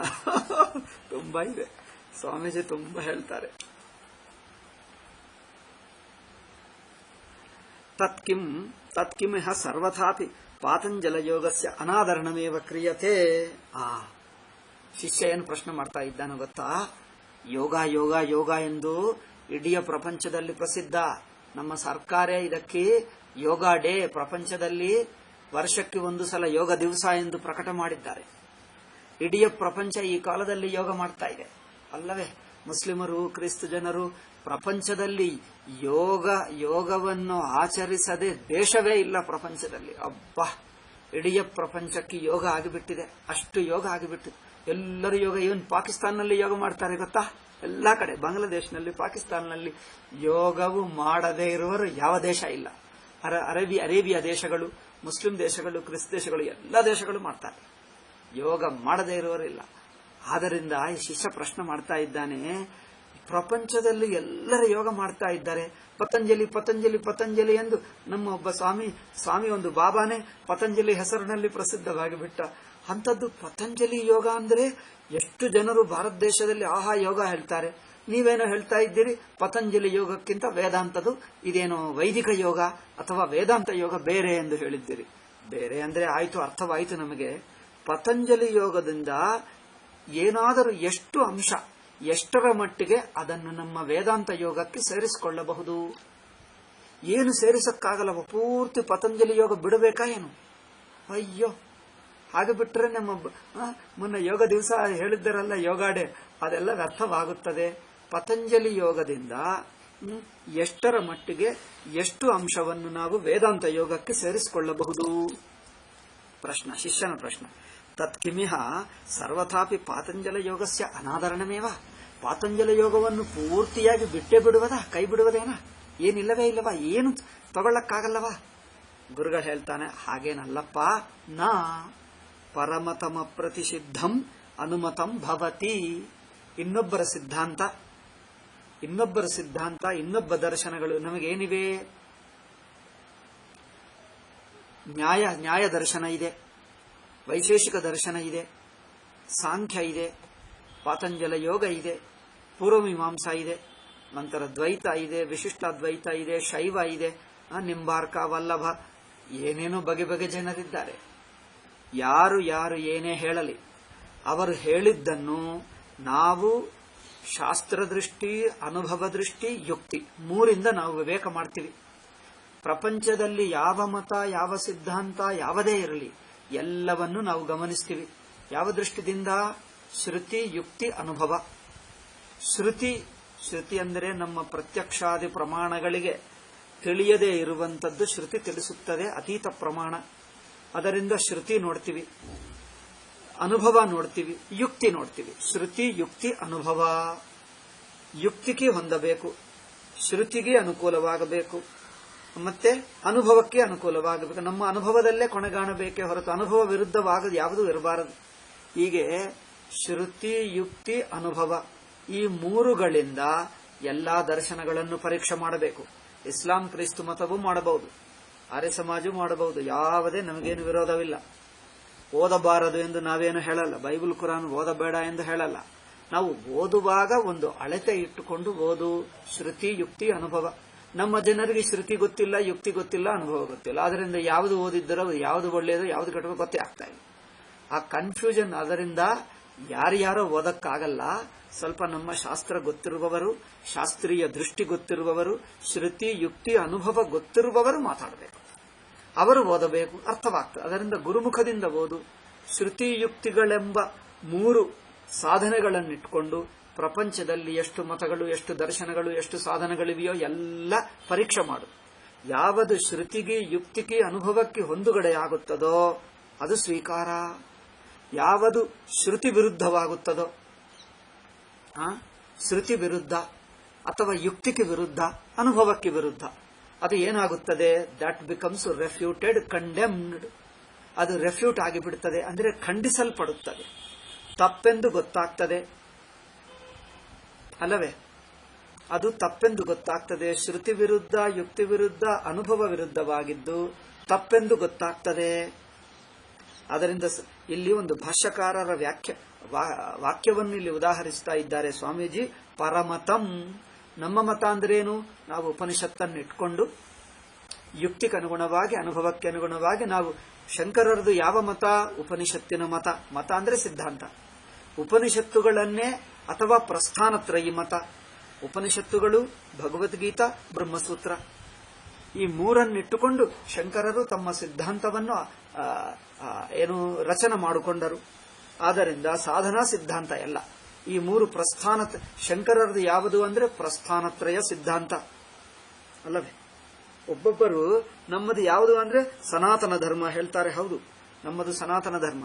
ವೇದಾಂತಕ್ಕೆ ಇನ್ನೊಂದು ಹೇಳಬಹುದು, ಪ್ರಸ್ಥಾನತ್ರಯ ಧರ್ಮ, ಪ್ರಸ್ಥಾನತ್ರಯ ಮತ ಎಂದು ಹೇಳಬಹುದು, ಪ್ರಸ್ಥಾನತ್ರಯ ಸಿದ್ಧಾಂತ ಅಲ್ಲವೇ? ಆದರೆ ಪರಮತಂ, ಪರಮತಂ ಅಂದ್ರೆ ಇನ್ನೊಬ್ಬರು ಸಾಂಖ್ಯರಾಗಲಿ, ವೈಶೇಷಿಕರಾಗಲಿ, ಕರ್ಮಕಾಂಡಿಗಳಾಗಲಿ, ಬೇರೆ ಮುಸ್ಲಿಮರು, ಕ್ರಿಸ್ಲಿಮರು ಯಾವುದೇ ಆಗಲಿ, ಬೈಬಲ್ ಯಾವುದೇ ಮತ ನಾವು ಶ್ರುತಿ, ಯುಕ್ತಿ, ಅನುಭವದಿಂದ ಪರೀಕ್ಷೆ ಮಾಡಿ ನೋಡ್ತೀವಿ. ಯಾವುದು ನಮ್ಮ ಶ್ರುತಿಗೆ, ಯುಕ್ತಿಗೆ, ಅನುಭವಕ್ಕೆ ಸಮ್ಮತವಾಗುತ್ತದೋ ಅದು ನಮಗೆ ಅಂಗೀಕಾರವಿವೆ. ಪರಮತಮು ಅಪ್ರತಿಷಿದ್ಧಂ, ಇನ್ನೊಬ್ಬರ ಮತ ಪ್ರತಿಷೇಧ ಅಂದ್ರೇನು? ರೆಫ್ಯೂಟಿಂಗ್, ಖಂಡಿಸುವುದು. ಅದರಲ್ಲಿ ತಪ್ಪಿದೆ ಎಂದು ತಪ್ಪುಗಳು ಏನೇನಿವೆಯೋ ತಿಳ್ಕೊಳ್ಳುವುದು. ತಪ್ಪೆಂದು ಗೊತ್ತಾದರೆ ಅದು ಬಿಟ್ಟು ಬಿಡ್ತೀವಿ. ಏಕೆ? ಶ್ರುತಿ ವಿರುದ್ಧ, ಯುಕ್ತಿ ವಿರುದ್ಧ, ಅನುಭವ ವಿರುದ್ಧ, ಅದರಲ್ಲಿ ತಪ್ಪಿದೆ ಎಂದು ಬಿಟ್ಟು ಬಿಡ್ತೀವಿ. ಆದರೆ ಯಾವುದು ತಪ್ಪೆಂದು ಕಂಡು ಬರುತ್ತದೋ ಅದು ಬಿಟ್ಟು ಬಿಡ್ತೀವಿ. ತಪ್ಪು ಇಲ್ಲ ಎಂದು ಯಾವುದು ಬಿಟ್ಟು ಬಿಡ್ತೀವೋ, ನಾವು ಇನ್ನೊಬ್ಬರನ್ನು ಪರೀಕ್ಷೆ ಮಾಡುವಾಗ ಇದು ತಪ್ಪಿದೆ ತಪ್ಪಿದೆ ತಪ್ಪಿದೆ ಎಂದು ಎಲ್ಲ ಬಿಟ್ಟು ಬಿಡ್ತೀವಿ. ಆ ತಪ್ಪುಗಳೆಲ್ಲ ಬಿಟ್ಟಾಗ ಕೆಲವೇನಿರುತ್ತವೆ? ಅಪ್ರತಿಷಿದ್ಧ ಅಂದ್ರೆ ಖಂಡನ ಮಾಡದೇ ಇರುವ, ನಾವು ತಪ್ಪೆಂದು ಕಂಡು ಬರದೇ ಇರುವಂತ ಒಳ್ಳೆಯ ವಿಷಯಗಳಿರುತ್ತವೆ, ಅವುಗಳೆಲ್ಲ ನಮಗೆ ಸಮ್ಮತ. ನೋಡಿ, ಪರಮತಮು ಅಪ್ರತಿಷಿದ್ಧಂ ಅನುಮತಂ. ನಾವು ಇನ್ನೊಬ್ಬರಲ್ಲಿ ಎಲ್ಲೆಲ್ಲಿ ತಪ್ಪು ಹಿಡಿದಿದ್ದೇವೋ ಅದು ನಮಗೆ ಸ್ವೀಕಾರವಲ್ಲ, ತಪ್ಪು ಹಿಡಿಯದೇ ಇರುವುದು ನಮಗೆ ಅಂಗೀಕಾರ. ಅಂದರೆ ತಪ್ಪು ಹಿಡಿದಿದ್ದರೆ ಪ್ರತಿಷಿದ್ಧಂ ಅನನುಮತಂ ಭವತಿ. ಯಾವುದನ್ನು ತಪ್ಪು ಹಿಡಿದಿದ್ದೀವೋ ನಮಗೆ ಸಮ್ಮತವಲ್ಲ, ನಮಗೆ ಅಲ್ಲ ಅಂದ್ರೆ ನಮ್ಮದು ಎಂದು ವೈಯಕ್ತಿಕ ಅಲ್ಲ, ಅಂದ್ರೆ ಶ್ರುತಿಯುಕ್ತಿಕಿ ಅನುಭವಕ್ಕೆ ಸಮ್ಮತವಲ್ಲ, ಅಂದ್ರೆ ಶ್ರುತಿಕಿ ಯುಕ್ತಿಕಿ ಅನುಭವಕ್ಕೆ ಸಮ್ಮತವಲ್ಲ ಅಂದ್ರೆ ಅದು ಯಾರಿಗೂ ಇಷ್ಟವಲ್ಲ, ಅದು ಯಾರಿಗೂ ಉಪಯೋಗವಲ್ಲ, ಅದು ತಪ್ಪೇ, ಅದು ಮೋಕ್ಷ ಮಾರ್ಗ ಅಲ್ಲ, ಭಗವತ್ ಪ್ರಾಪ್ತಿಗೆ ಮಾರ್ಗವಲ್ಲ. ಯಾವುದು ಶ್ರುತಿ ಯುಕ್ತಿ ಅನುಭವಕ್ಕೆ ಸಮ್ಮತವಾಗುತ್ತದೋ ಅದು ಮೋಕ್ಷಕ್ಕೆ ದಾರಿ, ಸಾಧನೆ ಆಗುತ್ತದೆ, ಪರಮಾತ್ಮ ಪ್ರಾಪ್ತಿಗೆ ಸಾಧನ ಆಗುತ್ತದೆ, ಕಲ್ಯಾಣ ಅಂದ್ರೆ ಶುಭ, ಒಳ್ಳೆಯದಾಗುವುದಕ್ಕೆ ಶ್ರೇಯಸ್ಸಿಗೆ ದಾರಿಯಾಗುತ್ತದೆ. ಯಾವುದು ಶ್ರುತಿ ವಿರುದ್ಧ, ಯುಕ್ತಿ ವಿರುದ್ಧ, ಅನುಭವ ವಿರುದ್ಧ ಎಂದು ಕಂಡು ಬರುತ್ತದೋ, ತಪ್ಪುಗಳಿವೆ ಎಂದು ಕಂಡು ಬರುತ್ತದೋ ಅದು ನಿಮಗೆ ಆಧ್ಯಾತ್ಮಿಕ ಮಾರ್ಗವಲ್ಲ, ನಿಮ್ಮನ್ನು ನಾಶ ಮಾಡುತ್ತದೆ. ನಿಮ್ಮನ್ನಂದ್ರೆ ಅದನ್ನು ಆಚರಿಸುವವನಿಗೆ ನಾಶ ಮಾಡುತ್ತದೆ, ಅದು ಅವರಿಗೂ ಒಳ್ಳೆಯದಲ್ಲ, ಇನ್ನೊಬ್ಬರಿಗೆ ಅಲ್ಲ. ಅದರಿಂದ ನಾವು ಯಾವುದನ್ನು ತಪ್ಪೆಂದು ಹೇಳಿದ್ದೀವೋ, ತಪ್ಪುಗಳನ್ನು ನೋಡಿದ್ದೀವೋ ಅದನ್ನು ಪ್ರಚಾರ ಮಾಡುವುದಕ್ಕೆ ಬಿಡಬೇಡಿ. ಏನಪ್ಪಾ ಅದು ತಪ್ಪನ್ನು ನಮಗೆ ಪ್ರಚಾರ ಮಾಡ್ತಾ ಇದ್ದೀವಿ, ನಮ್ಮಲ್ಲಿ ಬೇಡ, ಯಾರಿಗೂ ಬೇಡ, ಯಾವ ಮನುಷ್ಯ ಸಮಾಜಕ್ಕೆ ಒಳ್ಳೆಯದಲ್ಲ. ಯಾವುದು ತಪ್ಪೋ ಅದು ಯಾರಿಗೂ ಒಳ್ಳೆಯದಲ್ಲ. ಆದ್ದರಿಂದ ಪರಮತಂ ಅಪ್ರತಿಷಿದ್ಧಂ, ನಾನ್ refuted is acceptable to us. What is refuted is acceptable to none. ಯಾರಿಗೂ ಅಲ್ಲ. ಅನುಮತಂ ಭವತಿ ಇತಿ, ನಾವು ಇತಿ ನ್ಯಾಯಾತ್ ಸಸಿದ್ಧಾಂತ ಅಂದ್ರೆ ವೇದಾಂತದಲ್ಲಿ ಹೇಳಿದ್ದು ಜ್ಞಾನರೂಪ ಸಾಧನ, ಅದ್ವೈತ, ಮೋಕ್ಷ.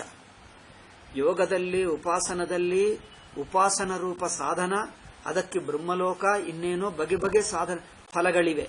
ಯೋಗಿಗಳು ಏನ್ ಮಾಡ್ತಾರೆ?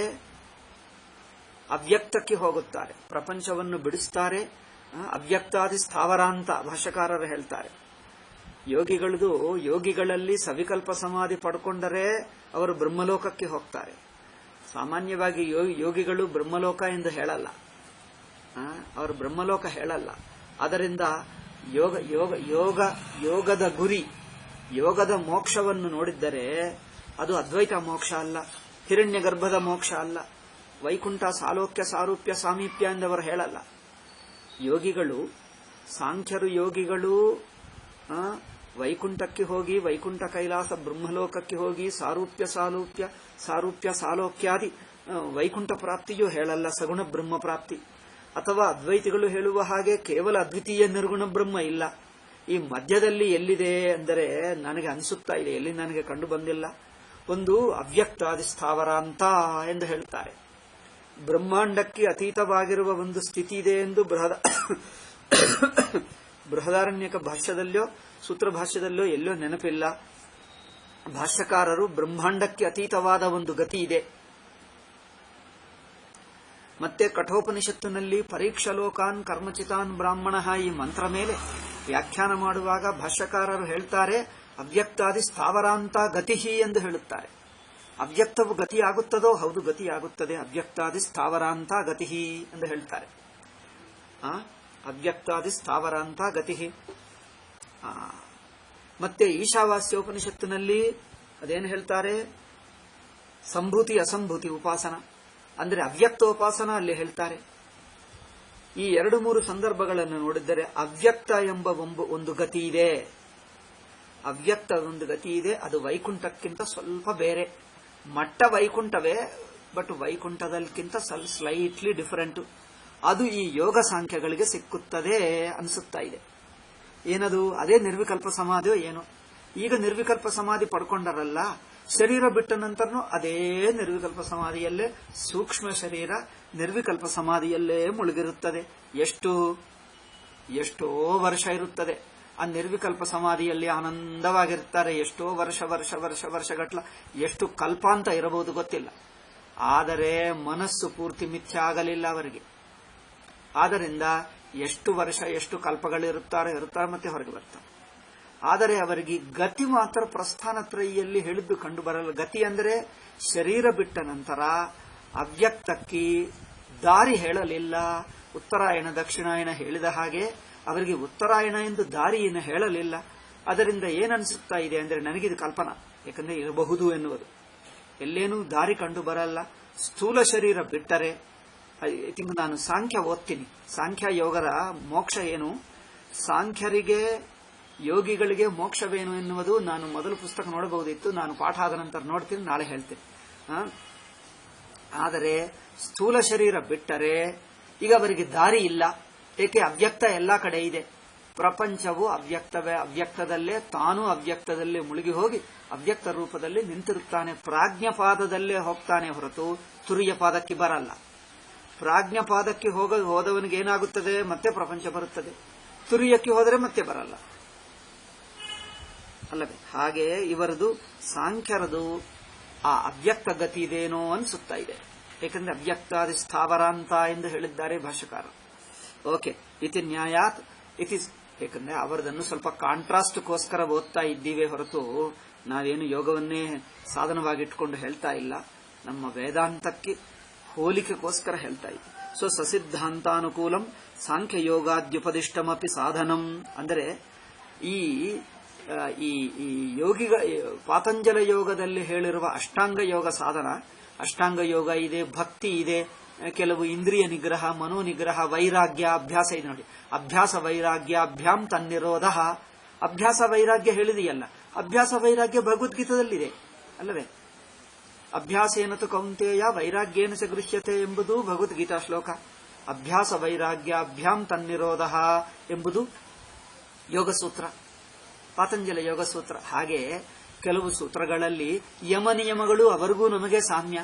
ವೈರಾಗ್ಯ ಸಮಾನವೇ, ಅಭ್ಯಾಸ ಸಮಾನವೇ ಅಲ್ಲವೇ? ಹೀಗೆ ಈಶ್ವರ ಪ್ರಣಿಧಾನಾದ್ವಾ, ಓಂಕಾರ ಜಪ, ಈಶ್ವರ ಪ್ರಣಿಧಾನ, ಭಕ್ತಿ, ಇದೆಲ್ಲ ಅವರಿಗೂ ನಮಗೂ ಅನೇಕ ನೋಡಿದ್ದರೆ ತುಂಬಾ ವಿಷಯಗಳು ಅವರಿಗೂ ನಮಗೆ ಸಮಾನವೇ. ಆದ್ದರಿಂದ ಸ್ವಸಿದ್ಧಾಂತಾನುಕೂಲಂ, ಸಾಂಖ್ಯರ ಸಿದ್ಧಾಂತಕ್ಕೆ ಅನುಗುಣವಾಗಿ ಪತಂಜಲ ಸಾಧನ ಅಷ್ಟಾಂಗ ಯೋಗ ತಯಾರಾಗಿದೆ.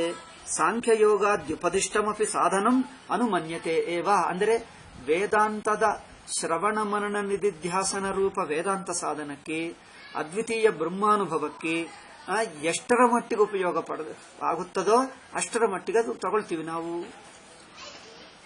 ಆದರೆ ಕೆಲವು ಅಂಶಗಳಲ್ಲಿ ನಮ್ಮ ನಿಧಿಧ್ಯಾಸನಕ್ಕೆ ವಿರುದ್ಧವಾಗ್ತದೆ, ಅದು ಕ್ರಮಮುಕ್ತಿಗೆ ಉಪಯೋಗವಾಗ್ತದೆ ಅಲ್ಲವೇ? ಕ್ರಮಮುಕ್ತಿಗೆ ಉಪಯೋಗವಾಗ್ತದೆ. ಆದರೆ ನೇರ ಬ್ರಹ್ಮಜ್ಞಾನಕ್ಕೆ ಎಷ್ಟರ ಅಂಶ ಉಪಯೋಗವಾಗ್ತದೋ ಅಷ್ಟಿಟ್ಕೊಳ್ತೀವಿ, ಮಿಕ್ಕದು ಅಂತಃಕರಣ ಶುದ್ಧಿಗೆ ಬಳಸ್ಕೊಳ್ತೀವಿ. ನೋಡಿ, ಯೋಗ ಸಾಧನವನ್ನು ನಾವೇನು ಬಿಡಲ್ಲ.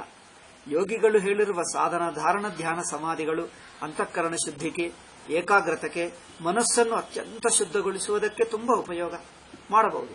ಆದರೆ ಶ್ರವಣ ಮನನ ನಿಧಿಧ್ಯಾಸನದಿಂದಲೇ ಜಗತ್ತು ಜೀವಭಾವ ಮಿಥ್ಯ ಆಗುತ್ತದೆ, ಅದ್ವಿತೀಯ ಬ್ರಹ್ಮ ಅದು ಅವರಿಗಿಲ್ಲ. ಜೀವಭಾವ ಜಗತ್ತು ಮಿಥ್ಯೆಯಾಗುವುದು, ಅದ್ವಿತೀಯ ಬ್ರಹ್ಮದಲ್ಲೇ ನಿಂತಿರುವುದು, ಈ ಎರಡು ಅಂಶಗಳು ಯೋಗಿಗಳಿಗಿಲ್ಲ. ಅದು ಮಾತ್ರ ನಮ್ಮದು ಎಕ್ಸ್ಟ್ರಾ. ಆ ಅಂಶದಲ್ಲಿ ಅವರನ್ನು ಬಿಟ್ಟು ಮಿಕ್ಕದೆಲ್ಲ ನಾವು ಬಳಸಿಕೊಳ್ಳಬಹುದು. ಅದರಿಂದ ನಾವು ಯೋಗಕ್ಕೆ ವಿರೋಧವೇನಲ್ಲ, ಯೋಗವು ನಮ್ಮಲ್ಲಿ ಭಾಗವೇ. ಭಗವದ್ಗೀತದಲ್ಲಿದೆ ಬೇಕಾದಷ್ಟು ಯೋಗ ಅಲ್ಲವೇ? ಒಂದು ಕಡೆ ನೋಡಿ, 4ನೇ ಅಧ್ಯಾಯದಲ್ಲಿ ಬಗೆ ಬಗೆ ಯಜ್ಞಗಳು ಹೇಳ್ತಾನೆ ನೋಡಿ. ಬಗೆ ಬಗೆ ಯಜ್ಞಗಳು ಅಲ್ಲವೇ? ಸರ್ವಂ ಕರ್ಮಾಫಿಲಂ ಪಾರ್ಥ ಜ್ಞಾನೇ ಪ್ರತಿ ಸಮಾಪ್ತತೆ. ಬಗೆ ಬಗೆ ಬಗೆ ಬಗೆ ಯಜ್ಞಗಳು ಹೇಳುವಾಗ ಆ ಯಜ್ಞಗಳಲ್ಲಿ ಯೋಗ ಯಜ್ಞ, ತಪೋ ಯಜ್ಞ ಹೇಳ್ತಾರೆ ನೋಡಿ. ಯೋಗ ಯಜ್ಞ, ತಪೋ ಯಜ್ಞ, ಬಗೆ ಬಗೆ. ಆ ಯಜ್ಞಗಳಲ್ಲಿ ಪಾತಂಜಲ ಯೋಗವನ್ನು ಸೇರಿಸಿದ್ದಾರೆ, ನೋಡಿದ್ದೀರಾ? ಆ ಬಗೆ ಬಗೆ ಯಜ್ಞಗಳಲ್ಲಿ ಯೋಗವನ್ನು ಸೇರಿಸಿದ್ದಾರೆ. ಅಂದ್ರೆ ಅರ್ಥವೇನು? ಆ ಬಗೆ ಬಗೆ ಯಜ್ಞಗಳೆಲ್ಲ ಏತಕ್ಕೆ? ಅಂತಃಕರಣ ಶುದ್ಧಿಗೋಸ್ಕರ.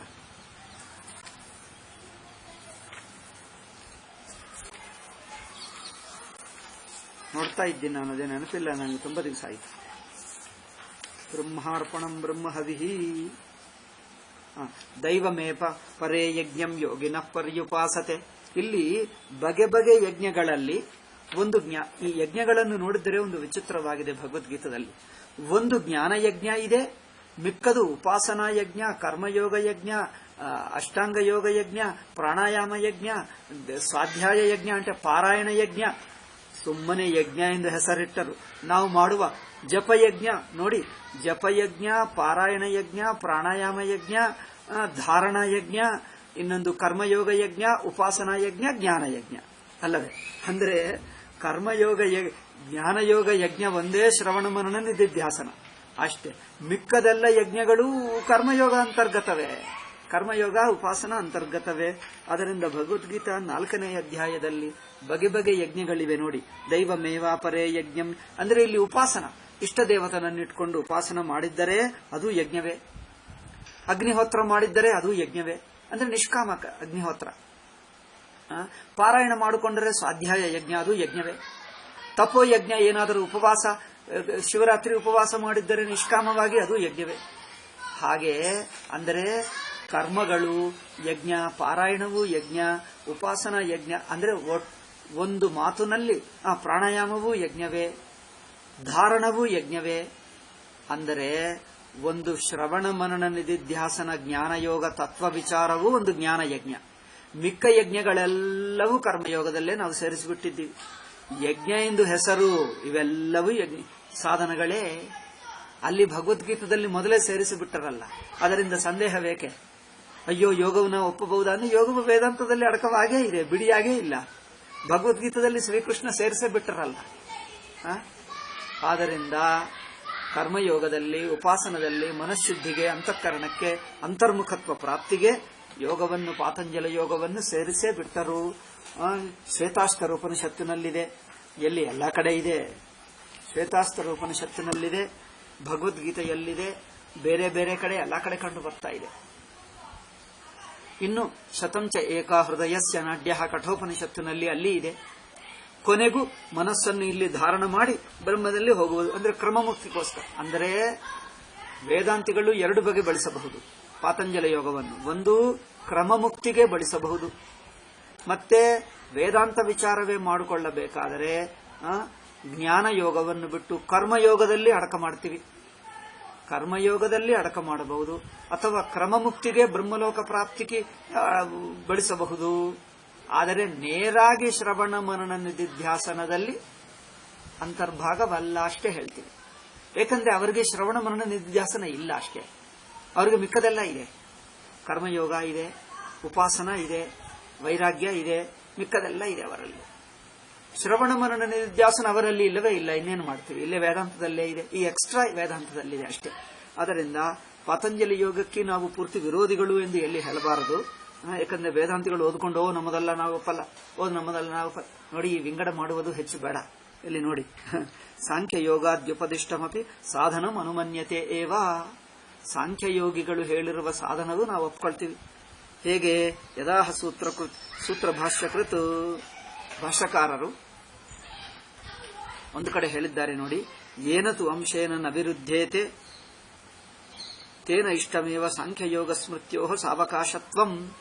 ಸಾಂಖ್ಯಶಾಸ್ತ್ರದಲ್ಲಿ, ಯೋಗ ಸಾಧನದಲ್ಲಿ ಯಾವುದು ನಮ್ಮ ವೇದಾಂತಕ್ಕೆ ವಿರುದ್ಧವಲ್ಲವೋ, ಅಂದರೆ ವೇದಾಂತ ಸಾಧನಕ್ಕೆ ಕರ್ಮಯೋಗ ಹಂತದಲ್ಲೋ, ಅಂತರ್ಮುಖದಲ್ಲೋ, ವೈರಾಗ್ಯದಲ್ಲೋ, ಶ್ರವಣ ಮನನ ನಿಧ್ಯಾಸನದಲ್ಲೋ ಎಲ್ಲೆಲ್ಲಿ ಸೇರಿಸಕ್ಕಾಗುತ್ತದೋ ಅವುಗಳನ್ನೆಲ್ಲ ಸೇರಿಸಿಕೊಳ್ತೀವಿ. ಏನತು ಅಂಶೇನ ನ ವಿರುದ್ಧೇತೆ, ಯಾವ ಅಂಶದಿಂದ, ಅಂದರೆ ಸಾಂಖ್ಯಯೋಗರ ಉಪದೇಶಗಳಲ್ಲಿ ಯಾವ ಸಾಧನ ಮಟ್ಟ, ಯಾವ ಅಂಶ ನಮಗೆ ಅನುಕೂಲವಾಗಿರುತ್ತದೋ ಎಲ್ಲ ಸೇರಿಸಿಕೊಳ್ತೀವಿ. ನಾವು ಯಾವುದು ವಿರೋಧಿಗಳಲ್ಲ.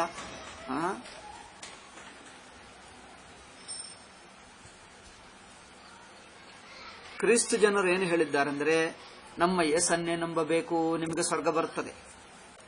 ಪೋಪ್ ಇತ್ತೀಚೆಗೆ ಏನು ಹೇಳಿದ್ದಾನೆ ಅಂದ್ರೆ ಪೋಪ್ ಸಂಸ್ಥಾನ, ಸುಮ್ಮನೆ ಉದಾಹರಣೆ ಹೇಳ್ತಾ ಇದ್ದೀನಿ, ನಾನೇನು ವಿಮರ್ಶೆ ಮಾಡ್ತಾ ಇಲ್ಲ, ಬೇಜಾರು ಮಾಡ್ಕೊಳ್ಬೇಡಿ, ಉದಾಹರಣೆ ಹೇಳ್ತಾ ಇದ್ದೀನಿ ಅಷ್ಟೇ. ಅಂದರೆ ನೀವು ಮನಸ್ಸಿಗೆ ಶುದ್ಧಿ ಆಗಬೇಕಂದ್ರೆ, ಭಕ್ತಿ ಬರಬೇಕಂದ್ರೆ ಯೇಸನ್ನು ನಂಬಿಕೊಂಡೇ ಭಕ್ತಿ ಸಾಧಿಸಬೇಕು. ನಾವೇನು ಮಾಡ್ತೀವಿ? ಅಂತಃಕರಣ ಶುದ್ಧಿಗೆ ಬುದ್ಧನಷ್ಟೇ ಏನು ಹೇಳಿದ? ಯಮನಿಯಮಗಳನ್ನು ಹೇಳಿದ.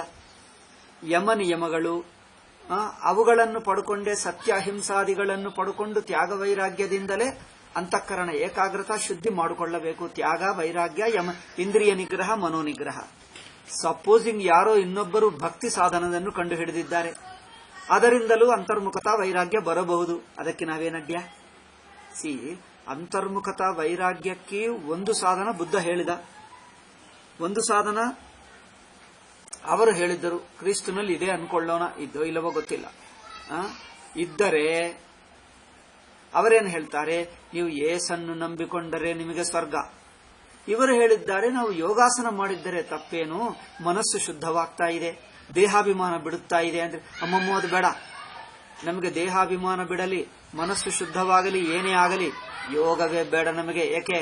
ಯೋಗ ಮಾಡಿದ್ದರೆ ನಮ್ಮನ್ನು ಯೇಸುಗೂ ವಿರೋಧವಾಗ್ತದೆ, ನಾವು ಬೇಡ ಎಂದು ಹೇಳಿಬಿಟ್ರು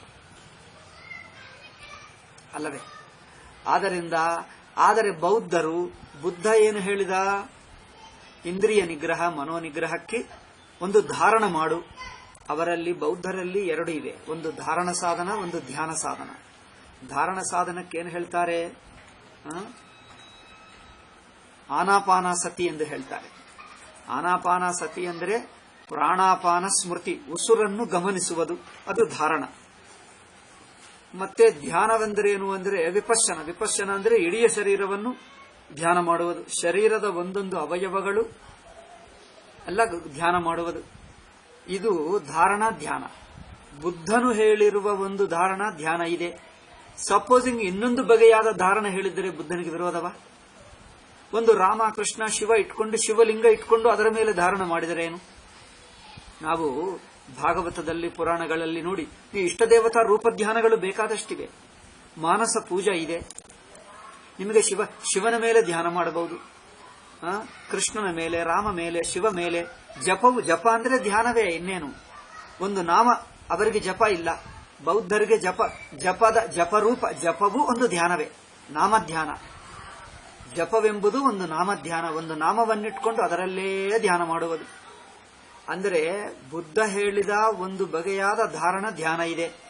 ಸಪೋಸಿಂಗ್ ಇನ್ನೊಂದು ಬಗೆಯಾದ ಧಾರಣ ಧ್ಯಾನ ಹೇಳಿ ಅದೇ ಏಕಾಗ್ರವನ್ನು ಪಟ್ಕೊಂಡ್ರೆ ತಪ್ಪ? ಪ್ರಶ್ನೆ ನೋಡಿ. ನೀವು ಇನ್ನೊಂದು ಬಗೆಯಾದ ಜಪ, ಇನ್ನೊಂದು ಬಗೆಯಾದ ಧ್ಯಾನ ಅಂದ್ರೇನು? ಒಂದು ರೂಪ ಧ್ಯಾನ, ಒಂದು ಜಪ, ಒಂದು ಪಾರಾಯಣ, ಒಂದು ಪೂಜಾ. ಇವುಗಳಿಂದಲೂ ನಿಮಗೆ ಇಂದ್ರಿಯ ನಿಗ್ರಹ, ಮನೋನಿಗ್ರಹ, ಇಂದ್ರಿಯದ ಏಕಾಗ್ರತೆ ಬಂದರೆ ತಪ್ಪೇನು? ನಿಮಗೆ ಮನಸ್ಸಿನ ಏಕಾಗ್ರತೆ ಬೇಕಾ, ಅಥವಾ ನಾವು ಹೇಳಿದ, ಬುದ್ಧನು ಹೇಳಿದ ಅದೊಂದೇ ಪದ್ಧತಿ ಇಟ್ಕೊಳ್ಳಬೇಕು? ಆನಾಪಾನ ಸ್ಮೃತಿ, ವಿಪಶ್ಯನ, ಧ್ಯಾನ. ಬೇರೆ ನೀವು ಯಾವುದು ಪೂಜೆ ಮಾಡಿದ್ದರೂ ಏಕಾಗ್ರತೆ ಬಂದರೆ ನಾವು ಒಪ್ಪಲ್ಲ ಎಂದು ಹೇಳಿಬಿಡ್ತಾರೆ. ಏನಪ್ಪ, ನೀವು ವೈರಾಗ್ಯ ಪಟ್ಕೊಳ್ಳುವುದಕ್ಕೆ, ಮನಸ್ಸಿನ ಏಕಾಗ್ರತೆಗೆ ಒಂದು ಸಾಧನ ಹೇಳಿದ್ದೇವೆ, ನೀವು ಇನ್ನೊಂದು ಸಾಧನ ಹೇಳಿ ಏಕಾಗ್ರತೆ ಪಟ್ಕೊಂಡ್ರೆ ನಾವು ಒಪ್ಪಲ್ಲ ಎಂದು ಹೇಳಿಬಿಡ್ತೀರಾ? ನೀವು ಒಂದು ಕಾಲೇಜಿಗೆ ಹೋಗಿ ಡಿಗ್ರಿ ಪಡ್ಕೊಂಡಿದ್ದೀರಿ, BA. ಇನ್ನೊಂದು ಕಾಲೇಜಿಗೆ ಹೋಗಿ ಆ ಇನ್ನೊಂದು ಲೆಕ್ಚರರ್ಸ್ ಬೇರೆ, ಅವರ ಪರೀಕ್ಷೆ ಬೇರೆ, ಅವರು BA ಪಾಸ್ ಆಗಿದ್ದ, ನೀವು ಒಪ್ಪಲ್ಲ ಹೇಳ್ತೀರಾ? ನಮ್ಮ ಕಾಲೇಜೇ ಡಿಗ್ರಿ, ನಿಮ್ಮ ಕಾಲೇಜ್ ಡಿಗ್ರಿ ಅಲ್ಲ, ನಿಮ್ಮ ಓದುವನೇ ಅಲ್ಲ. ಹಾಗೆ ಒಂದು ವಿಚಿತ್ರ. ಆದ್ದರಿಂದ ಬುದ್ಧ ಹೇಳಿದ್ದು ಒಂದು ಸಾಧನ ಇದ್ದರೂ ಅನಂತರ ಬೌದ್ಧ ಜನರು ಬೇರೆ ಸಾಧನಗಳನ್ನು ಅನೇಕ ಕಂಡು ಹಿಡಿದರು. ಅವರು ಮೊದಲು ವೈದಿಕರನ್ನು ವಿರೋಧ ಮಾಡಿದವರು, ನಂತರ ಅರ್ಥ ಮಾಡಿಕೊಂಡರು. ವೈದಿಕ ಪೂಜೆಯಲ್ಲಿ ಬುದ್ಧನು ಹೇಳಿದ ಏಕಾಗ್ರತೆ ಇದೆ, ಪಾರಾಯಣದಲ್ಲಿ ಭಕ್ತಿ ಇದೆ, ಏಕಾಗ್ರತೆ ಇದೆ, ಜಪದಲ್ಲಿ ಪಾರಾಯಣ ಇದೆ, ಏಕಾಗ್ರತೆ ಇದೆ, ಭಕ್ತಿ ಇದೆ, ಏಕಾಗ್ರತೆ ಇದೆ. ಕೊನೆಗೂ ಯಜ್ಞದಲ್ಲಿ, ಪೂಜದಲ್ಲಿಯೂ ಏಕಾಗ್ರತೆ ಇದೆ. ರೂಪ ಧ್ಯಾನ, ನಾಮಧ್ಯಾನ, ಅನೇಕ ಧ್ಯಾನಗಳು ವೈದಿಕರಿಗೆ ಅಂದ್ರೆ, ವೈದಿಕರು ಏಕೆ ಹೇಳ್ತಾ ಇದ್ದೀನಿ ಅಂದ್ರೆ, ಬೌದ್ಧರು ಹಿಂದೂಗಳೇ, ಮಿಕ್ಕ ಜನರು ವೈದಿಕ ಹಿಂದೂಗಳು, ಅವರು ಬೌದ್ಧ ಹಿಂದೂಗಳು ಅಷ್ಟೇ, ಇಬ್ಬರು ಹಿಂದೂಗಳೇ ಅಲ್ಲವೇ? ಆದ್ದರಿಂದ ಬೇರೆ ಧಾರಣಗಳು, ಬೇರೆ ಧ್ಯಾನಗಳು, ಬೇರೆ ವೈರಾಗ್ಯ ಪಟ್ಕೊಳ್ಳುವುದಕ್ಕೆ ಅನೇಕ ಪದ್ಧತಿಗಳಿವೆ. ಇವೆಲ್ಲ ತಿಳ್ಕೊಂಡ ನಂತರ ಅವರು ಪೂಜೆಗಳು ಮಾಡ್ತಾ ಇದ್ದಾರೆ. ಬೌದ್ಧರು ತುಂಬಾ ಮಾಡ್ತಾರೆ ಪೂಜೆಗಳು, ಚಕ್ರವು, ಏನೇನು ಪಾರಾಯಣ ಮಾಡ್ತಾರೆ, ಪೂಜಾ ಮಾಡ್ತಾರೆ, ಜಪ ಮಾಡ್ತಾರೆ, ಧ್ಯಾನ ಮಾಡ್ತಾರೆ, ಉಪವಾಸಾದಿಗಳು ಮಾಡ್ತಾರೆ, ಅವರು ಬೇಕಾದಷ್ಟು ಮಾಡ್ತಾರೆ. ಅಂದರೇನು? ಧಾರಣಕ್ಕೆ ಒಂದೇ ಪದ್ಧತಿ ಬೇಕಾಗಿಲ್ಲ, ಏಕಾಗ್ರತೆಗೆ ಅನೇಕ ಪದ್ಧತಿಗಳಲ್ಲಿಯೂ ಏಕಾಗ್ರತೆ ಇದೆ. ಮಾಡಿದರೆ ತಪ್ಪೇನು? ಕೆಲವರು ಹೇಳ್ತಾರೆ, ಅಲ್ಲ, ಈ ಒಂದು ಪದ್ಧತಿಯಿಂದಲೇ ನೀವು ಏಕಾಗ್ರವಾಗಬೇಕು, ನೀವು ಇನ್ನೊಂದು ಬಗೆ ಏಕಾಗ್ರವಾದರೆ ನಾವೊಪ್ಪಲ್ಲ ಅಲ್ಲವೇ?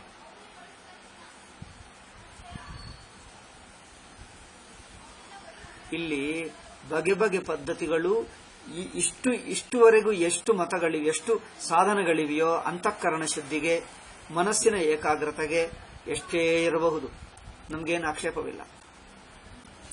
ಇನ್ನು 4 ಹೊಸದು ಸೇರಿಸ್ಕೊ. ಅದಕ್ಕೋಸ್ಕರ ಭಗವದ್ಗೀತೆಯಲ್ಲಿ ದೈವಮೇವಾಪರೇ ಯಜ್ಞಂ ಯೋಗಿನಃ ಪರ್ಯುಪಾಸತೆ, ಅಲ್ಲಿ ಯಜ್ಞಗಳನ್ನು ಹೇಳುತ್ತಾ ಯೋಗ ಯಜ್ಞ, ತಪೋ ಯಜ್ಞ, ಪಾರಾಯಣ ಯಜ್ಞ, ಎಲ್ಲಾ ಯಜ್ಞಗಳು ಹೇಳಿದ್ದ. ಎಷ್ಟೇ ಯಜ್ಞಗಳಿರಬಹುದು, ಏನಿದೆ? ಮುಂತಾದ ಎಂದು ಹೇಳಬಹುದಿತ್ತು ಇತ್ಯಾದಿ.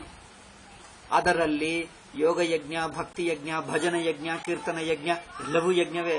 ಸೇವಾ ಯಜ್ಞ, ಕರ್ಮಯೋಗ ಸೇವಾ ಮಾಡೋದು ಯಜ್ಞ. ಆದರೆ ಸೇವೆಯನ್ನು ಭಕ್ತಿದಿಂದ ಏಕಾಗ್ರತೆಯಿಂದ ಮಾಡಬೇಕು. ಲೌಕಿಕ ಆಸೆಗಳು ಲೌಕಿಕದಿಂದ ಮಾಡಿದರೆ ಆಧ್ಯಾತ್ಮಿಕ ಸಾಧನ ಆಗಲ್ಲ, ಅಂತಃಕರಣ ಶುದ್ಧಿ ಆಗಲ್ಲ. ಹಾಗೆ ಯೋಗ ಸೂತ್ರಗಳಲ್ಲಿ ಹೇಳಿರುವ ಕೆಲವು ಸಾಧನಗಳಿದ್ದರೆ ನಮ್ಮ ವೇದಾಂತಕ್ಕೆ, ಅಂತಃಕರಣ ಶುದ್ಧಿಗೆ, ಅಂತರ್ಮುಖತಕ್ಕೆ, ವೈರಾಗ್ಯಕ್ಕೆ ಎಷ್ಟರ ಮಟ್ಟಿಗೆ ಉಪಯೋಗವೋ ತಗೊಳ್ತೀವಿ. ಅದರಿಂದ ಅವರು ಬೇರೆ, ನಾವು ಬೇರೆ, ನಾವು ಒಪ್ಪಲ್ಲ ಎಂದು ನಾವು ಯಾರಿಗೆ ವಿರೋಧಿಗಳಲ್ಲ, ಎಲ್ಲರೂ ನಮ್ಮವರೇ ಅಲ್ಲವೇ. ಆದ್ದರಿಂದ ಏನತು ಅಂಶೇನ ನ ವಿರುದ್ಧೇತೆ ತೇನ ಇಷ್ಟಮೇವ ಸಾಂಖ್ಯಯೋಗ ಸ್ಮೃತ್ಯೋ ಸಾವಕಾಶತ್ವಂ. ಇಲ್ಲಿ ನೋಡಿ, ಎರಡು ಇದೆ. ಯಾವ ಅಂಶದಲ್ಲಿ ನಮ್ಮ ವೇದಾಂತ ಸಾಧನಕ್ಕೆ ಹೊಂದುತ್ತದೋ ಅದೆಲ್ಲ ನಾವು ಒಪ್ಕೊಳ್ತೀವಿ. ಯಾವುದು ಪ್ರತಿಷಿದ್ಧವಾಗುತ್ತದೋ ಅದು ನಿಷೇಧ ಮಾಡ್ತೀವಿ, ಒಪ್ಪಲ್ಲ. ನೋಡಿ, ಎರಡೂ ಇದೆ. ಯಾವುದು ನಿಜವಾದ ಆಧ್ಯಾತ್ಮಿಕ ಸಾಧನವೋ ಅದೆಲ್ಲ ಇನ್ಕ್ಲೂಡ್ ಮಾಡ್ತೀವಿ. ಯಾವುದು ಆಧ್ಯಾತ್ಮಿಕ ಸಾಧನವಲ್ಲವೋ, ಕೇವಲ ರಾಜಕೀಯ ಸಿದ್ಧಾಂತವಾಗ್ತದೋ, ಇನ್ನೊಬ್ಬರ ಮತಗಳನ್ನು ನಾಶ ಮಾಡುವುದು, ಮನುಷ್ಯರಿಗೆ ದ್ವೇಷವನ್ನು ಕಳಿಸುವುದು, ಭಗವಂತನ ಹೆಸರಿನಿಂದ ಇನ್ನೊಂದು ಮತಗಳನ್ನು ನಾಶ ಮಾಡುವುದು, ಮಂದಿರಗಳನ್ನು ಒಡೆದು ಹಾಕುವುದು, ಇದೆಲ್ಲ ನಿಮ್ಮ ಮತ ನೀವು ಮಾಡ್ಕೊ, ನಿಮ್ಮ ಮತ ನಿಮಗೆ ಶ್ರೇಷ್ಠ, ನಮ್ಮ ಹಿಂದೂ ಮಂದಿರಗಳನ್ನು ಒಡೆದು ಹಾಕು, ನಿಮಗೆ ಮೋಕ್ಷ ಬರ್ತದೆ ಅಂದ್ರೆ ಇದು ಮಾತ್ರ ನಾವಪ್ಪಲ್ಲ. ಅಲ್ಲ, ಹಿಂದೂಗಳನ್ನು ನಾಶ ಮಾಡು, ನಿಮಗೆ ಪುಣ್ಯ ಬರುತ್ತದೆ. ಏಕೆ? ನಿಮ್ಮ ಮತ ನೀವು ಆಚರಿಸ್ಕೊ. ನಮ್ಮ ಮತವನ್ನು ನಿಮ್ಮನ್ನು ನಾಶ ಮಾಡುವುದೇ ನಮ್ಮ ಮತ, ಅದು ಮಾಡ್ಕೋ, ನಿಮಗೆ ಪುಣ್ಯ ಬರುತ್ತದೆ. ಈಗ ಮಾತ್ರ ಶಂಕರಾಚಾರ್ಯರು ಹೇಳಲಿಲ್ಲ ಅಲ್ಲ, ಶಂಕರಾಚಾರ್ಯರು ಹಾಗೆ ಹೇಳಲಿಲ್ಲ. ಯಾವುದು ನಿಜವಾದ ಆಧ್ಯಾತ್ಮಿಕ ಸಾಧನವೋ ಅದು ಒಪ್ಕೊಳ್ತೀವಿ, ಯಾವುದು ನಿಜವಾದ ಆಧ್ಯಾತ್ಮಿಕ ಸಾಧನವಲ್ಲವೋ, ಅದು ರಾಜಕೀಯ, ದುಷ್ಟತ್ವ, ಅಹಂಕಾರ, ಆಸುರ ಬುದ್ಧಿ ಇರುತ್ತದೋ ಅದು ನಾವು ನಿಷಿದ್ಧ ಮಾಡ್ತೀವಿ. ಯಾವುದು ನಿಷಿದ್ಧ ಮಾಡ್ತೀವೋ ಅದು ಯಾರಿಗೂ ಒಳ್ಳೆಯದಲ್ಲ. ಅದು ನಿಮಗೆ ಮಾತ್ರ ಒಳ್ಳೆಯದು ಅಂದ್ರೆ ನಮಗೂ ನಿಮಗೂ ಇಲ್ಲ. ಆಸುರ ಸಾಧನ ಯಾರಿಗೂ ಒಳ್ಳೆಯದಲ್ಲ. ಓಕೆ, ಅಸುರ ಸಾಧನ ಯಾರಿಗೂ ಒಳ್ಳೆಯದಲ್ಲ. ಎಲ್ಲರೂ ಅಸುರತ್ವ ಬಿಡಲೇಬೇಕು. ನಾವು ಗೊತ್ತಿಲ್ಲದೆ ಅವರಲ್ಲಿ ಏನೋ ಒಳ್ಳೆಯದಿದೆ ಎಂದು ಊಹಿಸಿಕೊಂಡು ಮಾಡಿ ಎಂದು ಹೇಳಿಬಿಡುವುದು ಸರಿಯಾಗಿಲ್ಲ. ಓಕೆ, ಸೊ ಇಲ್ಲಿ ಶಂಕರರ ಮಾತುಗಳು ಎರಡೂ ಇವೆ. ಪರಮತಂ ಅಪ್ರತಿಷಿದ್ಧಂ ಅನುಮತಂ ಭವತಿ ಅಂದರೆ ಪ್ರತಿಷಿದ್ಧವು ಅದೇ ವಾಕ್ಯದಲ್ಲಿ ಎರಡು ಅರ್ಥಗಳಿವೆ. ಯಾವುದು ನಾವು ರಿಜೆಕ್ಟ್ ಮಾಡಲ್ಲವೋ ದಟ್ ಈಸ್ ಆಕ್ಸೆಪ್ಟಬಲ್, ಯಾವುದು ರಿಜೆಕ್ಟ್ ಮಾಡ್ತೀವೋ ನಾವಪ್ಪಲ್ಲ ಅಂದರೆ ಶಂಕರ ಆ ಸೆಂಟೆನ್ಸ್ನಲ್ಲಿ ಎರಡು ಅರ್ಥಗಳನ್ನು ಹೇಳಿ. ಮತ್ತೆ ಇನ್ನೊಂದು, ಏನತು ಅಂಶೇನ ನ ವಿರುದ್ಧತೆ ತೇನ ಇಷ್ಟಮೇವ ಸಾಂಖ್ಯಯೋಗ ಸ್ಮೃತ್ಯೋ ಸಾವಕಾಶತ್ವಂ.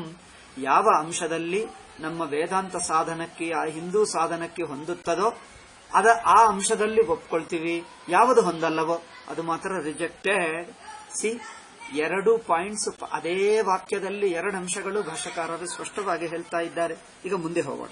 ಈಗ ನಾವು ಉಪನಿಷತ್ತು ಪ್ರಸ್ಥಾನತ್ರಯಿಯನ್ನು ಆಶ್ರಯವಾಗಿ ಪ್ರಸ್ಥಾನತ್ರಯಿಗಳ ಆಧಾರದಿಂದ ನಮ್ಮ ಸಾಧನಾ ಸಿದ್ಧಾಂತ ನಿಶ್ಚಯವಾಗಿದೆ ಅಲ್ಲವೇ, ತೀರ್ಮಾನವಾಗಿದೆ. ಅದರಿಂದ ಇಲ್ಲಿ ಹೇಳ್ತಾರೆ ನೋಡಿ, ಶ್ವೇತಾಸ್ತರ ಉಪನಿಷತ್ತು ನಮ್ಮ ಉಪನಿಷತ್ತು, ಅದರಲ್ಲಿ ಇದೆ ಸಾಧನೆ ನೋಡಿ. ದೃಶ್ಯತೆ ಏವಚ ಶ್ವೇತಾಶ್ವತರೋಪನಿಷದಿ. ಶ್ವೇತಾಸ್ತರ ಉಪನಿಷತ್ತಿನಲ್ಲಿ ಯೋಗ ಸಾಧನಗಳು ಎಷ್ಟೋ ಹೇಳಿದ್ದಾರೆ, ಭಗವದ್ಗೀತದಲ್ಲಿ ಹೇಳಿದ್ದಾರೆ ಅಲ್ಲವೇ. ಭಗವದ್ಗೀತದಲ್ಲಿ ಹೀಗೆ ಹೇಳಿದ್ದೀನಿ ನಾನು, 4ನೇ ಅಧ್ಯಾಯದಲ್ಲಿ ಹೇಳಿದ್ದೀನಿ ನೋಡಿ. ಮತ್ತೆ 6ನೇ ಅಧ್ಯಾಯದಲ್ಲಿ ಕೆಲವಿವೆ, 4ನೇ ಅಧ್ಯಾಯದಲ್ಲಿ ಕೆಲವಿವೆ ಯೋಗದ ಅಂಶಗಳು. ಓಕೆ, ಬೇರೆ ಕಡೆನೂ ಇವೆ. ಆಸನಾದಿ ಕಲ್ಪನಾ ಪುರಸ್ಸರಂ ಬಹುಪ್ರಪಂಚಂ ಯೋಗ ವಿಧಾನಂ. ಆಸನ, ಧಾರಣ, ಪ್ರಾಣಾಯಾಮ. ಓಕೆ, ಆಸನ, ಪ್ರಾಣಾಯಾಮ, ಪ್ರತ್ಯಾಹಾರ, ಧಾರಣ ಇವುಗಳೆಲ್ಲ ಎಲ್ಲಿ? ಶ್ವೇತಾಸ್ತರ ಉಪನಿಷತ್ತಿನಲ್ಲಿವೆ. ಅವು ನೋಡಿದ್ದರೆ ಅವೆಲ್ಲ ಯೋಗ ಸಾಧನಗಳೇ ಇವೆ. ಅಂದರೆ ಯೋಗ ಸಾಧನವು ಈ ಶ್ವೇತಾಸ್ತರ ಉಪನಿಷತ್ತಿನಿಂದಲೇ ಬಂದಿರಬಹುದು. ಓಕೆ, ಅದರಿಂದ ಆಸನಾದಿ ಕಲ್ಪನಾ ಪುರಸ್ಸರಂ ಬಹುಪ್ರಪಂಚಂ ಯೋಗ ವಿಧಾನ ಅಂದರೆ ಯೋಗ ಸಾಧನ, ನಿಧಿಧ್ಯಾಸನಕ್ಕೆ ಬೇಕಾಗಿರುವ ಯೋಗ ಸಾಧನ ವಿಸ್ತಾರವಾಗಿ ಹೇಳಿದೆ ಭಗವದ್ಗೀತೆಯಲ್ಲಿ. ಶುಚೌ ದೇಶೇ ಪ್ರತಿಷ್ಠಾಪ್ಯ ಸ್ಥಿರಮಾಸನಮಾತ್ಮನಃ. ಒಂದು ಶುಚಿಯಾಗ ಆಸನ ಮಾಡ್ಕೋ, ಅಲ್ಲಿ ಕುಳಿತುಕೊಂಡು ಆಸನವು ಸ್ಥಿರವಾಗಿರಲಿ, ಆಸನ ಬಗ್ಗೆ ಹೇಳಿದೆ. ಮತ್ತೆ ಸ್ಪರ್ಶಾನ್ ಕೃತ್ವಾ ಬಹಿರ್ಬಾಹ್ಯಾನ್ ಚಕ್ಷುಶ್ಚೈವಾಂತರೇ ಭ್ರುವೋಃ. ಅಂದರೆ ಹೊರಗಿನ ವಿಷಯಗಳನ್ನು ಹೊರಗೆ ಬಿಟ್ಟು, ಅಂದ್ರೇನು? ಆಸನ, ಪ್ರಾಣಾಯಾಮ, ಪ್ರತ್ಯಾಹಾರ. ಪ್ರತ್ಯಾಹಾರದಲ್ಲೇನು? ವಿಷಯಗಳನ್ನು ಹೊರಗೆ ಬಿಡುವುದು ಪ್ರತ್ಯಾಹಾರ ಆಗ್ತಾ ಇದೆ. ಅಂದರೆ ಹೊರಗಿನ ವಿಷಯಗಳನ್ನು, ಅಂದರೆ ಇಂದ್ರಿಯ ನಿಗ್ರಹ ಮನೋನಿಗ್ರಹ ಮಾಡಿಕೊಂಡು ಧ್ಯಾನಕ್ಕೆ ಕೂತಿರುವಾಗ ಹೊರಗಿನ ವಿಷಯಗಳನ್ನು ಹೊರಗನೆ ಬಿಡು, ಯೋಚನೆ ಮಾಡಬೇಡ, ಇಲ್ಲಿ ಧಾರಣ ಹೇಳ್ತಾ ಇದ್ದಾರೆ. ಓಕೆ. ಸ್ಪರ್ಶಾನ್ ಕೃತ್ವಾ ಬಹಿರ್ಬಾಹ್ಯಾನ್ ಚಕ್ಷುಶ್ಚೈವ ಅಂತರೇ ಭ್ರುವೋಃ. ಕಣ್ಣನ್ನು, ದೃಷ್ಟಿಯನ್ನೆಲ್ಲಿಡಬೇಕು? ಒಳಗೆ, ಮನಸ್ಸಿನ ಒಳಗೆ ದೃಷ್ಟಿ ಇಡಬೇಕು. ಪ್ರಾಣಾಪಾನವು ಸಮೌ ಕೃತ್ವಾ. ಪ್ರಾಣಾಪಾನಗಳನ್ನು ಸಮಾನ ಮಾಡಬೇಕು, ಅಂದ್ರೆ ಪ್ರಾಣಾಯಾಮ. ನಾಸಾಭ್ಯಂತರ ಚಾರಿಣ, ಅಂದ್ರೆ ಇಲ್ಲಿ ಆಸನ ಇದೆ, ಪ್ರಾಣಾಯಾಮ ಇದೆ, ಪ್ರತ್ಯಾಹಾರ ಇದೆ, ಧಾರಣ ಇದೆ. ಯಮ ನಿಯಮಗಳು ಅಫ್ಕೋರ್ಸ್ ಇದ್ದೇ ಇವೆ. ಅಂದರೇನು? ವೇದಾಂತದಲ್ಲಿಯೂ, ಶ್ವೇತಾಸ್ತರ ಉಪನಿಷತ್ತಿನಲ್ಲಿ, ಕಠೋಪನಿಷತ್ತಿನಲ್ಲಿ, ಭಗವದ್ಗೀತೆಯಲ್ಲಿ ಅಲ್ಲೆಲ್ಲೆಲ್ಲಿ ಯೋಗ ಸಾಧನಗಳು ಅನೇಕ ಕಂಡು ಬರ್ತಾ ಇವೆ. ಇದರಿಂದ ಏನು ಗೊತ್ತಾಗ್ತಾ ಇದೆ? ಇತ್ಯಾದಿನ ಧ್ಯಾನ ಯೋಗಾಂಗತ್ವೇನ ಆಸನಾದ್ಯುಪದಿಶ್ಯತೆ. ಧ್ಯಾನ ಯೋಗಕ್ಕೆ, ನಿಧಿಧ್ಯಾಸನಕ್ಕೆ ಅಂಗಭೂತವಾಗಿ ಕೆಲವು ಯೋಗ ಸಾಧನದ ಅಂಗಗಳನ್ನು, ಅಷ್ಟಾಂಗದಲ್ಲಿ ಕೆಲವು ಅಂಗಗಳನ್ನು ಇಲ್ಲಿ ಸೇರಿಸಿಕೊಂಡಿದೆ. ತೇನ, ಈಗ ತೀರ್ಮಾನವಾಗ್ತದೆ ನೋಡಿ, ಕೊನೆಗೆ ತೀರ್ಮಾನ. ಯಮ ನಿಯಮ ಆಸನ ಪ್ರಾಣಾಯಾಮ ಪ್ರತ್ಯಾಹಾರಾದೀನಿ ಯೋಗಾಂಗಾನಿ ತತ್ರೋಪದಿಷ್ಟಾನಿ ಅಪಿ ಅವಶ್ಯಂ ಉಪಾದೇಯಾನಿ. 8 ಅಂಗಗಳಲ್ಲಿ ಅಷ್ಟಾಂಗ ಯೋಗದಲ್ಲಿ ಮೊದಲನೆಯ 5 ವೇದಾಂತವೇ. ಯಮ, ನಿಯಮ. ಯಮ ಅಂದ್ರೇನು? ಮನಸ್ಸಿನ ಸದ್ಗುಣಗಳು. ನಿಯಮ ಅಂದ್ರೇನು? ಶರೀರ ಮಟ್ಟದಲ್ಲಿ ಕೆಲವು ಸದಾಚಾರಗಳು. ಯಮ ನಿಯಮ. ಆಸನ ವೇದಾಂತಕ್ಕೆ ಸಮ್ಮತವೇ. ಪ್ರಾಣಾಯಾಮ, ಪ್ರತ್ಯಾಹಾರ, ಈ 5 ಅಂಗಗಳು ನಮ್ಮ ವೇದಾಂತದಲ್ಲಿಯೂ ಇವೆ. ಅದು ನಮಗೂ ಒಂದೇ, ವ್ಯತ್ಯಾಸವಿಲ್ಲ. ಯೋಗಾಂಗ ಅತ್ರ ಧ್ಯಾನಧಾರಣ ಸಮಾಧಯಸ್ತು. ಧ್ಯಾನಧಾರಣ ಸಮಾಧಿಗಳು ಮಾತ್ರ ಅಂತಃಕರಣ ಶುದ್ಧಿಗೋಸ್ಕರ ಕೆಲವು ದಿವಸ ಮಾಡಬಹುದು, ಅಥವಾ ಕ್ರಮಮುಕ್ತಿಗೆ ಮಾಡಬಹುದು. ಆದರೆ ನಿಧಿಧ್ಯಾಸನದಲ್ಲಿ ಮಾತ್ರ, ನಿಧಿಧ್ಯಾಸನದಲ್ಲಿ ಏಕಾಗ್ರತೆ ಇರುತ್ತದೆ, ಆದರೆ ಅಲ್ಲಿ ವಿಚಾರ ರೂಪ ಇರುತ್ತದೆ. ಧಾರಣ ರೂಪಕ್ಕಿಂತ ವಿಚಾರ ರೂಪ, ಅಲ್ಲೇ ವ್ಯತ್ಯಾಸ. ಧಾರಣವೇನೋ ಒಂದು ಉಪಾಸನಾ ರೂಪ ಇರುತ್ತದೆ. ಇದು 2 ಅಂಶಗಳು ಹಿಂದೆ ಹೇಳಿದ್ದೀನಿ ನಾನು. ಅವರು ಯಾವುದೋ ಒಂದು ವಿಷಯದಲ್ಲಿ ಧಾರಣ ಮಾಡ್ತಾರೆ. ಧಾರಣವು ಉಪಾಸನಾ ರೂಪ, ಕರ್ತೃತಂತ್ರ. ವಿಷಯವು ಧಾರಣ ವಿಷಯ, ಧ್ಯಾನ ವಿಷಯ. ಯೋಗಿಗಳು ಮಾಡುವುದಕ್ಕೆ ಧಾರಣ ಪದ್ಧತಿ, ಧಾರಣ ವಿಷಯ ಪದ್ಧತಿ 2 ವ್ಯತ್ಯಾಸ. ನಮಗೆ ಧಾರಣ ಇಲ್ಲ, ಇಲ್ಲಿ ಪ್ರಣಿಧಾನ ಇದೆ. ಪ್ರಣಿಧಾನ ಅಂದ್ರೆ ಗಮನ ಇದೆ, ಅಲ್ಲಿ ಧಾರಣ ಇದೆ. ಧಾರಣ ಅಂದ್ರೆ ಒಂದು ವೃತ್ತಿಯನ್ನೇ ಇಡುವುದು, ಇಲ್ಲಿ ವೃತ್ತಿ ಇಡುವುದಲ್ಲ, ಗಮನ ಇದೆ. ಅದು ವ್ಯತ್ಯಾಸ. ಧಾರಣದಲ್ಲಿ ನಾವು ಪ್ರಣಿಧಾನ, ಗಮನ ಇದೆ.